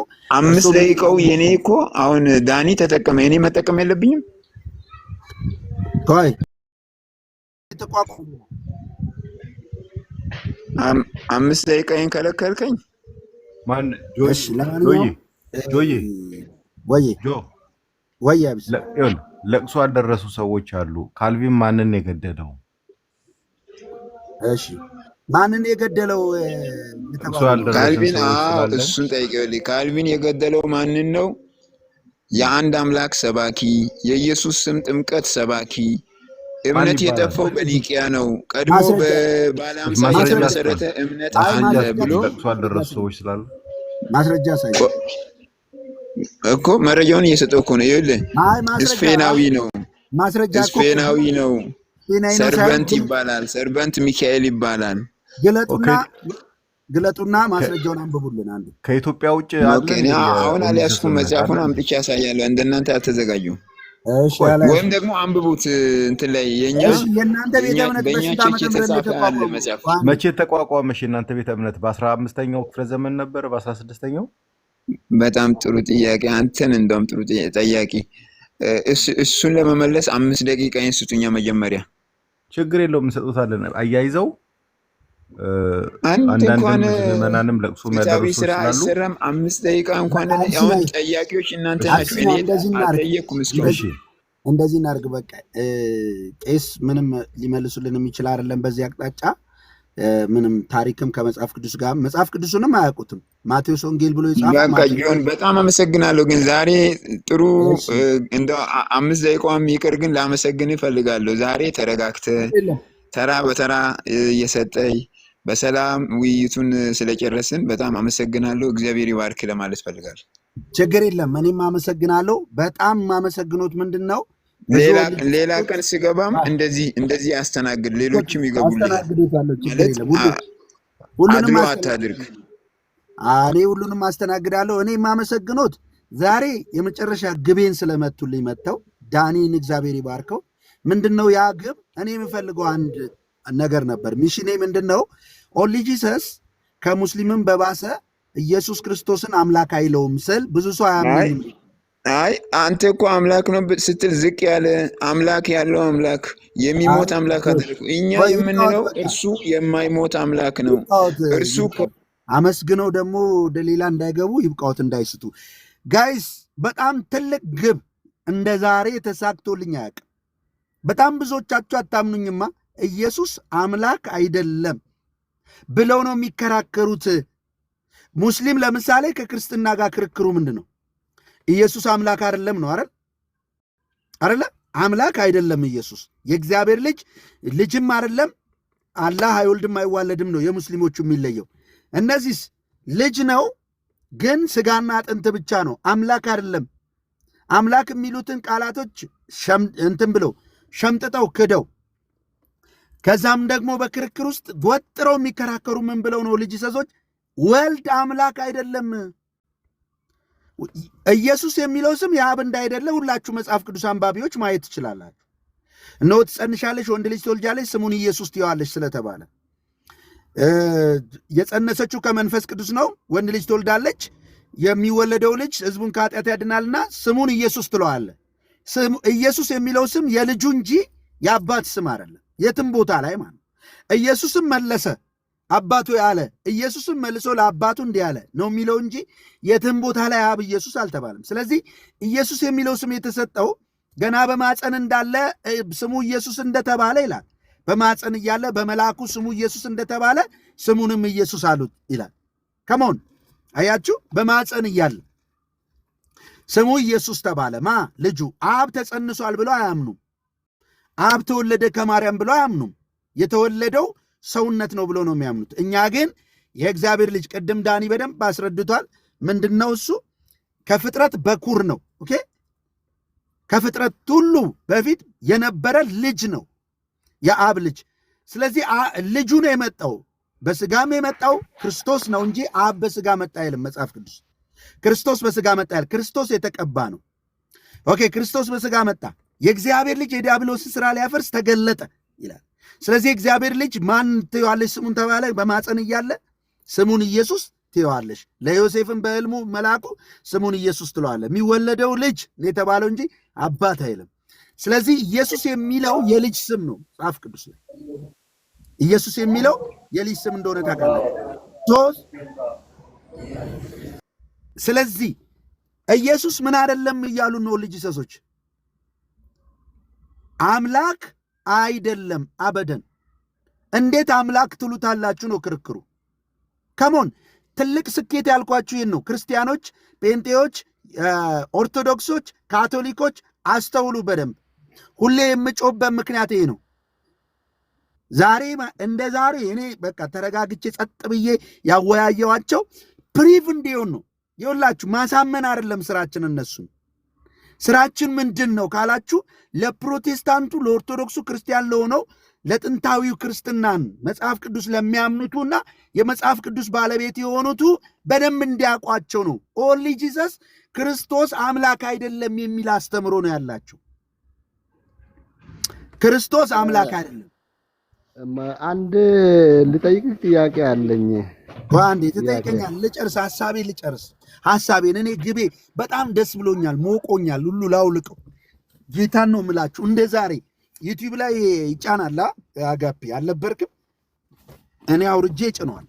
ክርስቶስ ኢየሱስ ቄስ ናቸው። ክርስቶስ ኢየሱስ ምን አይደለም? አምላክ አይደለም። ማን ነው አምላክ? አብ ነው አምላክ። አብ ነው አምላክ። እሺ፣ አብ ነው አምላክ። ኦኬ፣ አብን ኢየሱስ እንለው። ኢየሱስ አምላክ ስንል ለአብ ሰተነው ነው ስሙን እያሉ ነው።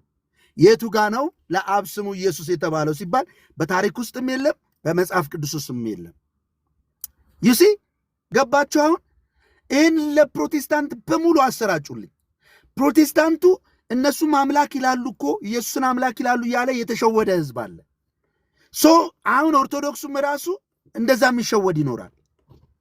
ካቶሊክ፣ ኦርቶዶክስ፣ ፕሮቴስታንት መጽሐፍ ቅዱስን የምታሳትሙ እነዚህ ሶስት ቤተ እምነቶች ሌላ ትምህርት ላይ እንከራከራለን። ነገር ግን አምላካችን የምንለው ታላቁን አምላካችንን የእግዚአብሔር አንድያ ልጅን ኢየሱስ ክርስቶስን ወልድን ስጋና አጥንት ስጋዊ ንጥረ ነገር ድንኳን ወይም ደግሞ ቱታ ብቻ ነው። እንዴት አምላክ ትላላችሁ ነው ክርክራቸው ልጅ ሰሶች። ስለዚህ ከአንተ ጋር ኢየሱስ አምላኬ አንድ አምላክ ኢየሱስ አለ ሲሉ እየሸወዱ ነው ማለት ነው። ዛሬ እንዳያችሁት ከዳኒ ጋር ይሄ ሁሉ ሰዓት የተከራከረው ምን እያለ ነው? አምላክ አይደለም፣ ፈጣሪ አይደለም። ፈጣሪ ማን ነው አለን? አብ ነው። ልጁስ ፈጣሪ አይደለም። ከመሆን ታስተውላላችሁ። አያችሁ፣ አእምሮ ያለው ቁጥሩን ይቁጠረው እንደተባለ አእምሮ ያለው ያስተውል። አምላክን የካዱ አምላክ የለሾች ናቸው። ወልድን የማያከብር አብን አያከብርም። ታውቃላችሁ። ወልድ አምላክ አይደለም ካልክ አብም አምላክ አይደለም። በአንደበት አምላክ ነው ብትለውም ነገር ግን አምላክ አይደለም። ለወልድ ጂሰስ ኢትዮጵያ ውስጥ ለበቀለው ይቅርና ለአይሁዳውያን አብን ነው የምናመልከው ላሉት ወልድን ሳታመልኩት ወልድን አምላክ እንደሆነ ሳትቀበሉ ከእርሱ ጋር አንድነቱን እኩልነቱን ባለመቀበላቸው ኦልሬዲ የእግዚአብሔር ቁጣ በላያቸው ላይ ነው። እስቲላው ግን አንድ አምላክ እያሉ ወልድን ስለሰቀሉት ስለካዱት እስካሁን የእግዚአብሔር ቁጣ በላያቸው ላይ ነው። አምላክ የለሽ ናቸው። ጁሽ ኪዳን ቢኖራቸውም ለምን እኔ እርሱ ነኝ አልኳችሁ፣ ስለዚህ በኃጢአታችሁ ትሞታላችሁ። እርሱ ማን ነው? አሁንም ጌታ እግዚአብሔርና መንፈሱ ልከውኛል ያለው የሰራዊት ጌታ እግዚአብሔር እንደላከኝ ታውቂያለሽ፣ በመካከልሽ መጥቼ እኖራለሁ ያለው አምላክ። ኦኬ፣ አምላክነት የአባት ብቻ አይደለም፣ የልጁም ነው የመንፈሱም ነው። አንድ አምላክ አለ በሶስት አካል የሚኖር አብ አለ፣ ልጁ አለ። ልጁ ፈጣሪ አይደለም ማለት እኮ። እስኪ ዳኒ ፈጣሪ የሚባል ልጅ ኬት ነው ያመጣው እያለ ሲከራከር ሰምታችሁ? ከዚህ በላይ ግብ አለ? እንደ ዛሬ ተሳክቶለታል ጆን? ጠዋት የኤፌሶን ትምህርት ባለመማራችን ተሳላላችሁም? እዚህ ያላችሁ ተማሪዎች ዳኒን ጎትቶ አምጥቶት ሃሌሉያ። ጴንጤዎች አስተውሉ። ኢየሱስ አምላክ፣ አረ ኢየሱስ እኮ አምላክ ነው ይላሉ ስትሉ እነሱ እያሉ ያሉት ወልድን አይደለም ኢየሱስ አብን ነው። ኢየሱስ የሚለውን ለሶስቱም ይለጥፉለታል፣ ለአብ፣ ለወልድ፣ ለመንፈስ ቅዱስ ይሴ። ስለዚህ በጣም ተሳክቶልኛል። ቄስ ካሳውን አመሰግናለሁ። ሊያጭበረብር የፈለገ ልጅ ነበር ሲሳይ የሚባለው። ወልድም አምላክ ነው ብሎ ግግም ብሎ መንፈስ ቅዱስም አምላክ ነው አለን። እንደጀመርን ማለት ነው። እንደጀመርን ሲል ገቡና ተቃወሙት። ገቡና ምን አሉት? ተቃወሙት። ወልድ አምላክ ነው። ስለዚህ ወዳጆች ሆይ ሙስሊም ይሻላል፣ ጆባ ዊትነስ ይሻላል ስላችሁ በሰውኛ ትንሽ ሙስሊሞችን ሰው ስለሆነ በምድር ላይ የነበረ ሰው ስለሆነ ሲያወጣ ታወራዋለህ ጆይ። እሺ አውሩት እናንተ። በቃ እኔ ጨርሻለሁ። እናንተ አውሩ ከዚህ በኋላ። እሺ ተባረኩ። ቴንኪዩ፣ አመሰግናለሁ። ተልኳችን እየተፈጸመ ስላለ ሰላም ነው። ይመስገን ጌታዬ። እሺ ኢየሱስ አብ ነው ብለህ ታምናለህ? በትክክል። እሺ አንድ ጥቅስ አነብልሃለሁ፣ ከዛ ትፈታልኛለህ። ዮሐንስ 11:41 አነብልሃለሁ። ኢየሱስም ትዝ ይልሃል አልዓዛር ከሞተ በኋላ ነው። እሺ ኢየሱስም ድንጋዩን አንሱት፣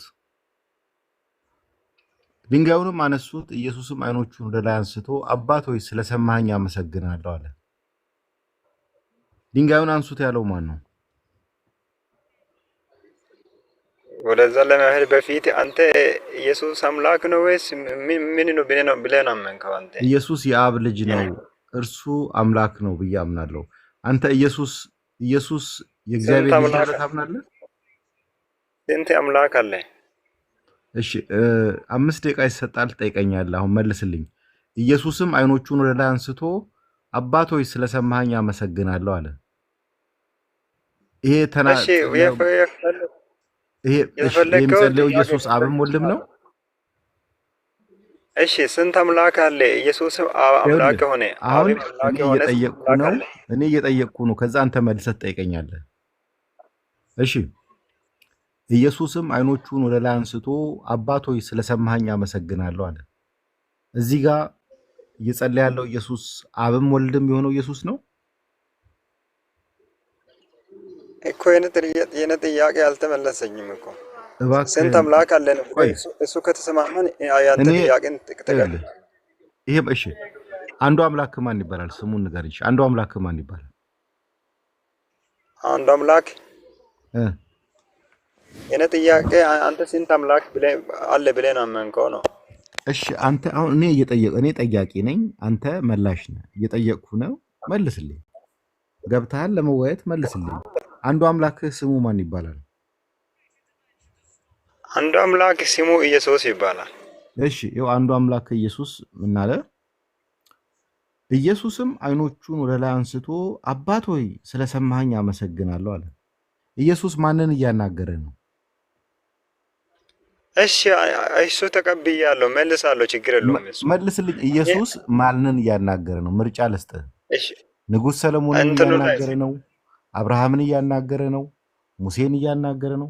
አሁን ድጋሚ ላንብብልህ። ዮሐንስ 11:41 ድንጋዩንም አነሱት፣ ኢየሱስም አይኖቹን ወደ ላይ አንስቶ አባት ሆይ ስለሰማኸኝ አመሰግናለሁ አለ። ኢየሱስ ማንን ነው ስለሰማኸኝ አመሰግናለሁ እያለ እያናገረ ያለው? ማንን ነው? ማንን? አብሲኒያ እኮ ጥያቄ አልተቀበልኩም አላልኩም እኮ። እየጠበቁ ነው። በነገራችን ላይ ስንት አምላክ አለ ብለን አመንከው? አንድ ነው ሁለት ነው ብለህ ስትመልስ መልሱን እሰጥሃለሁ። ችግር እባክህን፣ እኔ እየጠየቅኩ ነው፣ ካንተ መልስ እፈልጋለሁ። ወይ አሁን የምታምነው በግዳጅ ነው እንዲያሳመኑ? በግዳጅ ነው አሁን የምታምነውን እውነት እንድትከተል ያደረጉ ነው? አውቀህ ተረድተህ ነው? በትህትና መመለስ። እሺ አንዱ አምላክህ ማን ነው? ኢየሱስ። እሺ ኢየሱስ እኛ ሰውም አምላክም ነው ብለን እናምናለን። አሁን አንተ የምንጠይቅ ጥያቄ ኢየሱስም አይኖቹን ወደ ላይ አንስቶ አባት ሆይ ስለሰማኸኝ አመሰግናለሁ አለ። ኢየሱስ ከማን ጋር እየተነጋገረ ነው? ማንን ነው አባት ሆይ አመሰግናለሁ ያለው? ማንን ነው? እሱ መልስልኝ። ይሄ ችግሩ ምንድን ነው ታውቃለህ? እኔም የጠየቀው ጥያቄ ብትመልስ ኖሮ አብረን እንሄዳለን። አንተ ብቻ የሆነ ጥቅሱ በጣም ቀላል ጥያቄ ነው የጠየቅኩህ እኮ። እሺ ኢየሱስም አይኖቹን ወደ ላይ አንስቶ አባት ሆይ ስለሰማኝ አመሰግናለሁ። አይኖቹን ወደ ላይ አንስቶ አባት ሆይ ስለሰማኝ አመሰግናለሁ ያለው ከደቀ መዛሙርቱ አንዱ ነው ወይስ ኢየሱስ ነው? መልስልኝ። ማን ነው? ወይኔ ቢቀላል ነበረ። ስንት አምላክ እንዳለ ብትመልሰው መልስን ይቀልላል፣ በጣም ይቀልላል ብያለሁ። ለመጨረሻ ጊዜ ነው። ከዚህ በቃ ተወርድና ጆዬ ይቀጥላል። ኢየሱስም አይኖቹን ወደ ላይ አንስቶ አባት ሆይ ስለሰማኸኝ አመሰግናለሁ አለ። ስለዚህ ኢየሱስ ለማን ነው አባቶ ያለው? ኢየሱስ ለማን ነው ስለሰማኸኝ አመሰግናለሁ ያለው? ማንን ነው አባቱ ያለው? ማንን ነው? አባቱ ማን ነው? በቃ ችግር የለውም። በቃ ሌላ አጥንተና የዛሬ 9 ወር በዚህ ሰዓት ተመልሰና አቢሲኒያ አቤት ወጣ። አይ በቃ ወጣ። በቢሾፕ ተክሌ ንግግር እናነጋግረው ነበረ። በቃ ወጣ። እሺ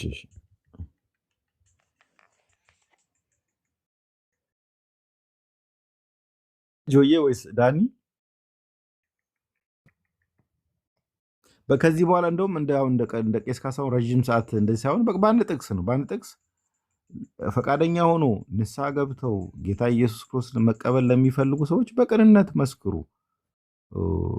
መንፈስ ቅዱስ አለ፣ የዘራችሁት ዘር ይበቅላል። ከዛ በተረፈ አውቆ ለሚጣመሙ ሰዎች እንደዚህ ልክ እንዳሁኑ ልጅ ያደረጋችሁ እንትን ማለት ውስጡ ለሁሌ ያቃጭልበታል፣ ጭው። ከዛ በንስሐ ይመለሳል። ካልሆነ ረዥም ሰዓት ስትሰጧቸው ያወቁ ነው ይመስሏቸው። ቢስናዬ ምን መሰለ፣ በደንብ አድማጮች ምናምን ስላሉ አሁን ልጅ ሰሶች ማን ናቸው ሲባል ያው ተሰውረው ነው አይደለ? በጴንጤ ስር ተለጥፈው ጴንጤንም በሚል ነው። ከዛ ደግሞ ምንድነው ሌላ የተሰወሩበት ኢየሱስ አምላክ ነው ይላሉ አይደል? መደበቂያቸው ስም ነው አይደል? ስም ነው መደበቂያቸው ማለት ነው። እኛ ፐርሰኑን ነው የምንጠይቃቸው። ወልድ የተባለው የአብ ልጅ ማን ነው ስትል አምላክ ነው ካልክ ሊገሉ ነው የሚደርሱት። እንዳየው ከዳኒ ጋር የነበረው ክርክር እንዴት አምላክ ተባለ ነው። አምላክ አይደለም ነው። ቄሱ አምላክ አይደለም። ይህንን ሰው ሁሉ ማወቅ አለበት። ኢየሱስ አምላክ ነው ሲሉ ወልድን እያሉ አይደለም። ስሙን የኢየሱስን ስም አብንም ስለሚጠሩበት ነው። በእነሱ ውስጥ ኢየሱስ አምላክ ነው ሲሉ አብን አምላክ እያሉ ነው። ልጁስ አምላክ አይደለም። ምንድን ነው? ስጋና አጥንት፣ ስጋዊ ንጥረ ነገር which means ቱታ ቄስ ተክለ ማርያም ገዛኝ ስጋዊ ንጥረ ነገር ይለዋል አይደለ? ልጅ ሲባል ወልድ ማለት ማን ነው? ስጋዊ ንጥረ ነገር፣ አጥንት፣ ስጋ፣ ደሙ። ስጋዊ ምንድን ንጥረ ነገሩ? ወልድ ማለት እሱ ነው። ወልድ ማለት ማን ነው? አዲሶች አላመናችሁኝም? ስጋና አጥንቱ ብለው አስረግጠው ይናገራል። ቱታ ነው ይሉታል ኢየሱስን ስል ብዙ ሰው ኧረ ተው ጆና እንደዛማ አይሉም ኢየሱስ እኮ አምላክ ነው ይላሉ የሚልም ጴንጤም አለ። ግን የት ነው ያለው ወልድ? አሁን በእነሱ ቤተ እምነት ወልድ አሁን የት ነው ያለው? አብ ለብሶታል። አሁን በዛ እንደዛ ሆኖ ያለው? አዎ ለብሶታል። አብ እኮ ለብሶታል። ይሄው ገብቷል። ጥልዬ ገብቷል። እሺ አንዴ ስለያዘው ጥላውን በቃ አንድ ጥቅስ ነው። ከአንድ ጥቅስ አቤት ጥልዬ ስማ፣ አቢሲኒያ አቤት። አንተ ኢየሱስ አብ ነው ትላለህ ወይስ ወልድ ብቻ ነው የምትለው? ኢየሱስ የአብ ልጅ ነው ላለው እንጂ አብ አይደለም። ቀደም ታዲያ ለምን ትዋሻለህ? አብም ወልድም ነው እያልክ ስትናገር አልነበር? ማን እኔ እየሰማሁ ነው። እኔ አንተን ትዋሻለህ። ያው ልጁን አወርድ ችግር የለውም። ያው ልስማኛ እኔ አይደለም ብዬም አላውቅም። ሁሉም ቦታ ላይ ካንተ ጋር ብዙ ጊዜ ተነጋግረናል። አልተነጋገርንም ካንተ ጋር በብዙ ቦታ እኛ ጋርም ትገባለህ፣ ኬቲ ጋርም ትገባለህ። እሺ አሁን መወያየት ትችላለህ። መወያየት ትችላለህ። ቀጥላ በቃ አንድ ጥቅስ እሺ፣ ዮሐንስ አንድ ጥቅስ ነው እንዳውን። እሺ 17 ዮሐንስ 17 ላይ ወስደሃለሁ። እሺ ዮሐንስ 17 11 ላይ ዮሐንስ 17 11 ላይ እኔም ወደ አንተ እመጣለሁ ቅዱስ አባት ሆይ እነዚህ ሰጠኝ እንደኛ አንድ እንዲሆኑ በስም እጠብቃቸዋለሁ። እኔም ወደ አንተ እመጣለሁ ያለው ማን ነው? አባቱ ማን ነው? አባት ማን ነው? እኔ ወደ አንተ እመጣለሁ ያለው ማን ነው? በዚህኛው ወደሱ የሚሄድበት ወደ ማን ነው የሚሄደው? እስቲ ንገረኝ እስቲ አንተ አውቃል። ወደ ማን ነው? እኛ እሱ ገርሞን አይደል እንዴ? እኔም ወደ አንተ እመጣለሁ አለ። አሁን ንገረኝ፣ ወዴት ነው የሚሄደው? እሺ ይኸውልህ፣ ቆይ እየጠየቅኩ እኮ ነው። እኔም አንተ ወዴት ነው የሚሄደው? እኔም ወደ አንተ ተናጋሪው ኢየሱስ ክርስቶስ ነው። ኢየሱስ ክርስቶስ ነው። ወዴት ነው የሚሄደው? ማንን ነው ወደ አንተ እመጣለሁ ያለው? ለማን ነው ወደ አንተ እመጣለሁ? ወዴት ነው የሚሄደው እኮ እያልኩ ነው። እኔ ለአንተን እየጠየኩ ነው። ጥላሁን ወዴት ነው? ሱፍ በጣም ያምራል፣ ከረባት ያምራል። ምድራዊ ላይ ትንሽ ቀለም ያጠና ትመስላለህ። እሺ ቆይ እባክህን ቀጥል። እኔም ወደ አንተ እመጣለሁ ባዩ ማን ነው? ጥልዬ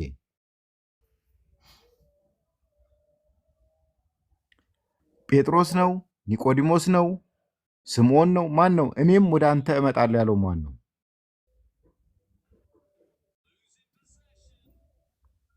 ጥልዬ ቆይ አንሚውት አድርገው እባክህ። መልስልህ አቢሲኒያ፣ ይቅርታ እኔ ልመልስልህ ወይ? ግዴታ መልሱ እኮ ይታወቃል። ስጋው ነው ስጋው። እነሱ ምን አደረጉ መሰለህ? ረጅም ሰዓት ሰጥተናቸው ስናወያይ አሁን ቄስ ካሳሁን እየሰማኝ ከሆነ ተመልሰህ ግባ ነው። ከአንድ ጥቅስ አልፎ ወዴት ነው የሚሄደው? ነግረኝ እኮ ነው የምትሄደው። እሺ ወዴት ነው የሚሄደው? እኔ ወደ አንተ እስቲ አንዴ ጥላሁን ለምን ትጠይቃለህ? መልሰህ እሱ እኮ ነው ጠያቂ። አንተ በተራ ትጠይቃለህ። እሱ ሲጠይቅ አንተ መመለስ ብቻ ነው ግዴታ አይደለም። አንዱ ጠያቂ ሆነ እኔ ነገርኩ እኮ አይደረግም። ጥልሽ እንዴት ይደረጋል? ጥልሽ አሁን እኔ አላወኩም። ጥያቄውን መልሱን ከሱ ነው። አንተ ነው ጥያቄውንም መልሱንም ጠይቆ ራሱ ይመልስ። በዛ ነው የፈለከው። እኔ ጥልሽ በምታምነው እምነት ትሸማቀቃለህ እንዴ? ከዚህ በፊት ተወያይተናል አልክ። በዚህ መልኩ ነው እንዴ ተወያየው? ከዚህ በፊት አንዴ ልቀቅልኝ። ለምን? እሺ አንድ ሰው አናግሩኛ። ይኸውልህ አቢሲኒያ ይሰማል። አቢሲኒያ ይሰማል አይደለ? አንተ አውቃል አይደለ? ወደሚሄድበት። እሺ የገባኸው ለምንድን ነው? ጥላሁን ባጭሩ የገባኸው ለምንድን ነው? አንተ ስትናገር አሁን አንተ ጠየከኝ አይደለ? የገባኸው ለምንድን ነው? እኔ እንወያያለን አላልክም? ልትወያይ ነው የገባኸው? ውይይት አይደለ ወይ ክርክር ነው? ልትወያይ ነው። እሺ አሁን አንተ እኔ ይሄ ማን ነው ስትል አንተ ስትናገረኝ ነው። ምሳሌ አይደል? ወዴት ነው የሚሄደው አልኩኝ። አንተ ማን ነው የሚሄደው? ገብርኤል ነው እከሌ ነው ከማለት አሁን ቀጥታ አሁን አካል ነው አንተ አትልም ብለህ ተናገር። እኔ ወደ አንተ እመጣለሁ ባዩ ስሙን ብቻ ነገረኝ። ቀላል ጥያቄ ነው። ማን ነው? ነገርኩህ እኮ ኢየሱስ ክርስቶስ። ቀጥል ወዴት ነው የሚሄደው እኮ ነው። እኔም ወደ አንተ እመጣለሁ። ኢየሱስ እሺ፣ አብም ወልድም ያልከው ኢየሱስ ምን አለ መሰለህ? እኔ ወደ አንተ እመጣለሁ አለ። ማንን ነው ወደ አንተ እያለ ያናገረው? ኤልያስን ነው? ኤልሳን ነው? ማንን ነው ወደ አንተ እመጣለሁ? ለማን ኤልያስ ወደ አንተ ብሎ እኔ አንተን የጠየቁትን ጥያቄ ለምን አትመልስም? ወዴት ነው የሚሄደው? እሱ ኢየሱስ ነው አልኩ። ወዴት ነው የሚሄደው አልኩኝ። ለመጨረሻ ጊዜ ኢየሱስ ለመጨረሻ አይደለም። ወዴት ነው? እኔ አላወቅኩም። ወዴት ነው የሚሄደው? ንገረኝ። ወደ አብ፣ ወደ አባቱ፣ ወደ አብ። በቃ አሁን ደግሞ አንተ መልስልኝ። አንተ መልስልኝ። እሺ፣ ወደ አብ ነው የሚሄደው። ቆይ አሁን እኔ እንደመለስኩልህ ትመልስልኛለህ። ጎበዝ። እሺ፣ ቀጥል። አንዱ አምላክ ስሙ ማን ይባላል? ኢየሱስ ነው። ኢየሱስ። እሺ፣ እኔ ወደ አንተ እመጣለሁ ያለው ይሄ አንዱ አምላክ አብም ወልድም የሆነው ኢየሱስ ነው? አዎ። ወደ አንተ እመጣለሁ ያለው ወደ ማን? ጥሩ ጥያቄ። ስለዚህ እግዚአብሔር መንፈስ ነው። አይሆን እንግዲህ እግዚአብሔር መንፈስ ነው አይደለ? መጽሐፍ ላይ የሚለው ወደ አንተ እመጣለሁ ያለው ወደ ማን ነው? ማንን ነው ወደ አንተ ያለው? ይኸውልህ ስማኛ፣ ወደ አንተ እሱ ወዴትም እግዚአብሔር በሁሉም ቦታ ያለ። ስለዚህ እግዚአብሔር መንፈስ መሆኑን ታምናለህ አንተ? እኔ ወደ አንተ እመጣለሁ ያለው ለማን ነው? አንተ ወደ አንተ እመጣለሁ ያለው ለማን? አባቱን እኮ አብ ብለኛል አይደል? አንተ እኮ ነው አብ አይደል ያልከው? ኢየሱስ አባት አለው እንዴ በእናንተ ቤተ እምነት? አንተ እንዴት ነህ? ቆይ ወዴት ነው ቆይ የምትሄደው? የምትናገረው ራሱ አብ አይደል? ኢየሱስ አባት አለው? ስማ አባት አለ ወደ አንተ እሄዳለሁ ብላል። አንተ እኮ ነው እየተናገረ ወደ አብ ብለህ የተናገርከው አንተ አይደል? ገባኝ። ኢየሱስ አብ አይደለም? አዳምጠኛ። ስለዚህ መጀመሪያ በእናንተ ቤተ እምነት ራሱ አብ አይደለ ኢየሱስ? አዎ። እንዴት አብ ይሆናል ብለህ ጠይቀኝ። ይሄኛው ማን ነው ታዲያ? ወደ አንተ እመጣለሁ ባዩ ማን ነው? ጴጥሮስ ነው እንዴ? ስለ ጴጥሮስ ስለ እከሌ አይደለም። አንተ የምትናገረው ስለ አብ እሄዳለሁ ያለው ማን ነው? ክርስቶስ ኢየሱስ ነው ያልኩህ። አብ ነው ስል አዎ አብ ነው ያልኩህ። ሰማኝ አይደለ? እንዴት አብ ሆነ ብለህ ጠይቀኝ። አየህ? እሺ፣ ስትጠይቀኝ ትክክለኛ ነገር አሁን አንተ የምትመልስልኝ ቆይ አቢሲኒያ ቆይ ተረጋጋ እንጂ እኔ አንተ ብቻ ጠያቂ ሆነ እባክህን አንተ ብቻ ጠያቂ ሆነ እኔ መላሽ ሆነ ባጭሩ ላስረዳ። እሺ ባጭሩ እኔም ወደ አንተ እመጣለሁ ያለው በስጋ የተገለጠው አብ ነው ወይስ አይደለም? ጎበዝ፣ በስጋ የተገለጠው አብ ነው። በስጋ የተገለጠው አብ እኔም ወደ አንተ እመጣለሁ እያለ እያናገረ ያለው ማንን ነው? ማንን? በስጋ ወራት ራሱ ነው አብ ኢየሱስ ራሱ። ስለዚህ ኢየሱስ ወዴት ሄደ? ኢየሱስ ወዴት ነው ላንተ ይሄደ የሚመስለው? የት ነው የሄደው? ወዴት ሄደ? የት ነው የሚሄደው? እግዚአብሔር በሁሉም ቦታ ላይ አለ ይላል መጽሐፍ። እሺ ቀለል አድርግልህ። ምን ቀለል ታደርጋለህ? ከበድ አድርገው። በስጋ የተገለጠው አብ በዚህ ቀን ላይ ዮሐንስ 17:11 ላይ እኔም ወደ አንተ እመጣለሁ 11 ብቻ ነው የምታውቀው? ቅዱስ አባቱ አለ። እሺ በስጋ የተገለጠው አብ ማን ነው? ቅዱስ አባቱ ያለው። እሺ ሚልክያስ 2:10 አንድ አባት ያለን አይደለ ያለው? ስንት አባት ነው ያለው ብለህ ከአንድ ጥቅስ ንቅንቅ የለ። እዚሁ ጥቅስ ላይ ፈተን ነው የምንሄደው። አንተ ይሄንንስ ምን ታደርጓለህ? እሺ ይሄን ጥቅስ ምን ታደርጓለህ? በማስተዋል መልስ። በስጋ የተገለጠው አብ ነው ብለኸኛል። ተናጋሪ። እሺ 11 አወቀው። ቆይ እባክህን አንዴ። በስጋ ከተገለጠው አብ ውጭ ሌላ አካል አለ ወይስ የለም? አንተ ያለ ነው የምትለው በስጋ የተገለጠው አብ ውጪ? ይሄውሽ በስጋ የተገለጠው አብ ምን አለ መሰለህ? እኔም ወደ አንተ እመጣለሁ ቅዱስ አባቱ ያለ። ይሄ በስጋ የተገለጠው አብ ለማን ነው ቅዱስ አባቱ ብሎ እየጠራ ያለው? ማንን ነው? አባትነቱ ማን ነው? አባት ላንተ የቱ ነው አባት?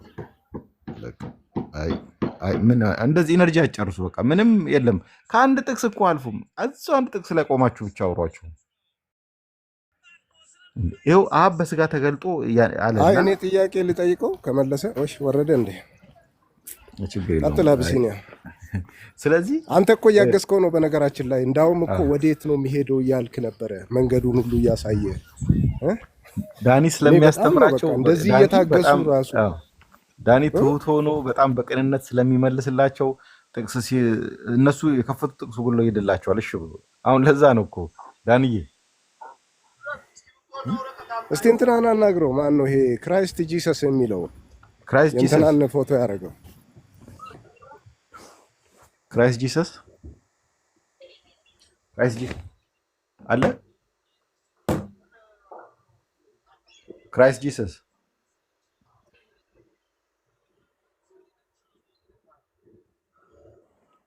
አንሚት አድርገው እያወራ ከሆነ ደጋግሞ እየላከ ስለነበረ ነው እሱ። ተው በቃ የቀድሞውን ልጅ አናግረው። ይሄን የሚለው ማውራት ከቻለ እሺ። ኤም ፈቃደኛ ነህ? አሁን አስተካክለ መጥተሃል። ቆይ ማስተካከል ሳይሆን ምንድን ነው አንድ ቦታ ብቻ ጎትተ እሱ እንትን ማለት ሳይሆን ጥያቄ አንተ ጥያቄ የተቀብየ ተቀበል በኋላ እኔም መመለስ አለብኝ። እኔ የሚለው ብቻ ማለት ሳይሆን በግድ እኮ በት አይደለም። እጠይቅሃለሁ ከመለስ በኋላ እኔ ጥቅስ አሁን አንደኛ ዮሐንስ 4:14 ወስደሃለሁ። ቀላል ጥያቄ ነው የምጠይቀው። እሺ አንደኛ ዮሐንስ 4:14 ወስደሃለሁ። እሺ አብ በስጋ ተገልጧል ብለህ ታምናለህ? ጥርጣሬ የለውም። እሺ ስለዚህ ወደ ምድር የመጣው አብ ነው? እግዚአብሔር ሰውነት ነው። እግዚአብሔር ሰውነት። እሺ እዛ ሰውነት ውስጥ ሆኖ የሚናገረው ማን ነው? መንፈስ ነው። መንፈስ እዛ ሰውነት ውስጥ ሆኖ የሚናገረው መንፈስ ነው። ያ መንፈስ ማንን ነው የሚያናገረው? ማንን? ያ ሰውነቱ ውስጥ ሆኖ የሚናገረው አብ ነው። ይቅርታ፣ ሰውነት ውስጥ ሆኖ የሚናገረው አብ ነው። ውስጥ ሆኖ የሚናገረው አብ ነው። አብ። እሺ መልሳለሁ። እንደዛ ከሆነ ዮሐንስ ወንጌል ምዕራፍ 17 ቁጥር 13 ላይ መልስና ሰውነት ውስጥ ሆኖ የሚናገረው ያ መንፈስ የሆነው አብ ነው። እሺ ዮሐንስ 17:13 አሁንም ወደ አንተ እመጣለሁ። ይሄን ነገር የተናገረው ማን ነው? እሺ ማን ነው ይሄን የተናገረው? ምን እስቲ ደግሞ አሁንም ወደ አንተ እመጣለሁ አለ። ይሄን እየተናገረ ያለው መንፈስ የሆነው አብ ነው? ክርስቶስ ውስጥ ሆኖ ዓለሙ ከራሱ ጋር ያስታረቀ ማን ነው? ይሄን እየተናገረ ያለው ክርስቶስ ውስጥ ሆኖ እየተናገረ ያለው አብ ነው? እና ዓለሙ ከራሱ ጋር ያስታርቅ ነበረ የሚለው መጽሐፍ ቅዱስ ላይ የተጻፈው ወደዛ ጥቅስ አለ። እዚህ ጥቅስ አንድ ጥቅስ ከጠቀሱ ከዛ ቦታ ድንቅንቃለሁ። ዮሐንስ 17:13 ቦታ መውረድ እኮ ችሎታ አይደለም። ችግር እሺ አልሄድም የትም እኔ። እሺ አሁንም ወደ አንተ እመጣለሁ አለ። እዚህ ውስጥ ኢየሱስ ውስጥ ሆኖ ይሄን የሚናገረው ማን ነው? ኢየሱስ ውስጥ ሆኖ የተናገረው አብ ነው። አብ እስትንፋስ ነው። አይጨበጥም፣ አያዝም። አብ ለማን ነው? አሁንም ወደ አንተ እመጣለሁ እያለ ነው። ወዴት እመጣለሁ እያለ ነው? ኢየሱስ ከአብ ለይቶ የሚሰራ ጊዜ የለም። ክርስቶስ ውስጥ ሆኖ ዓለሙ ከራሱ ጋር ያስታርቅ ነበረ ይላል መጽሐፍ ቅዱስ። እባክህ ዮሐንስ 17:13 ላይ ቆመ። አሁንም ወደ አንተ እመጣለሁ ያለው ምርጫ ልስጥህ። አሁንም ወደ አንተ እመጣለሁ እያለ ያለው ኒቆዲሞስ ነው? ጴጥሮስ ነው? ማን ነው? እሺ ማን ነው? ሌላስ ቦታ ስትሳትድ ማለት ነው። መጀመሪያም እንደዛ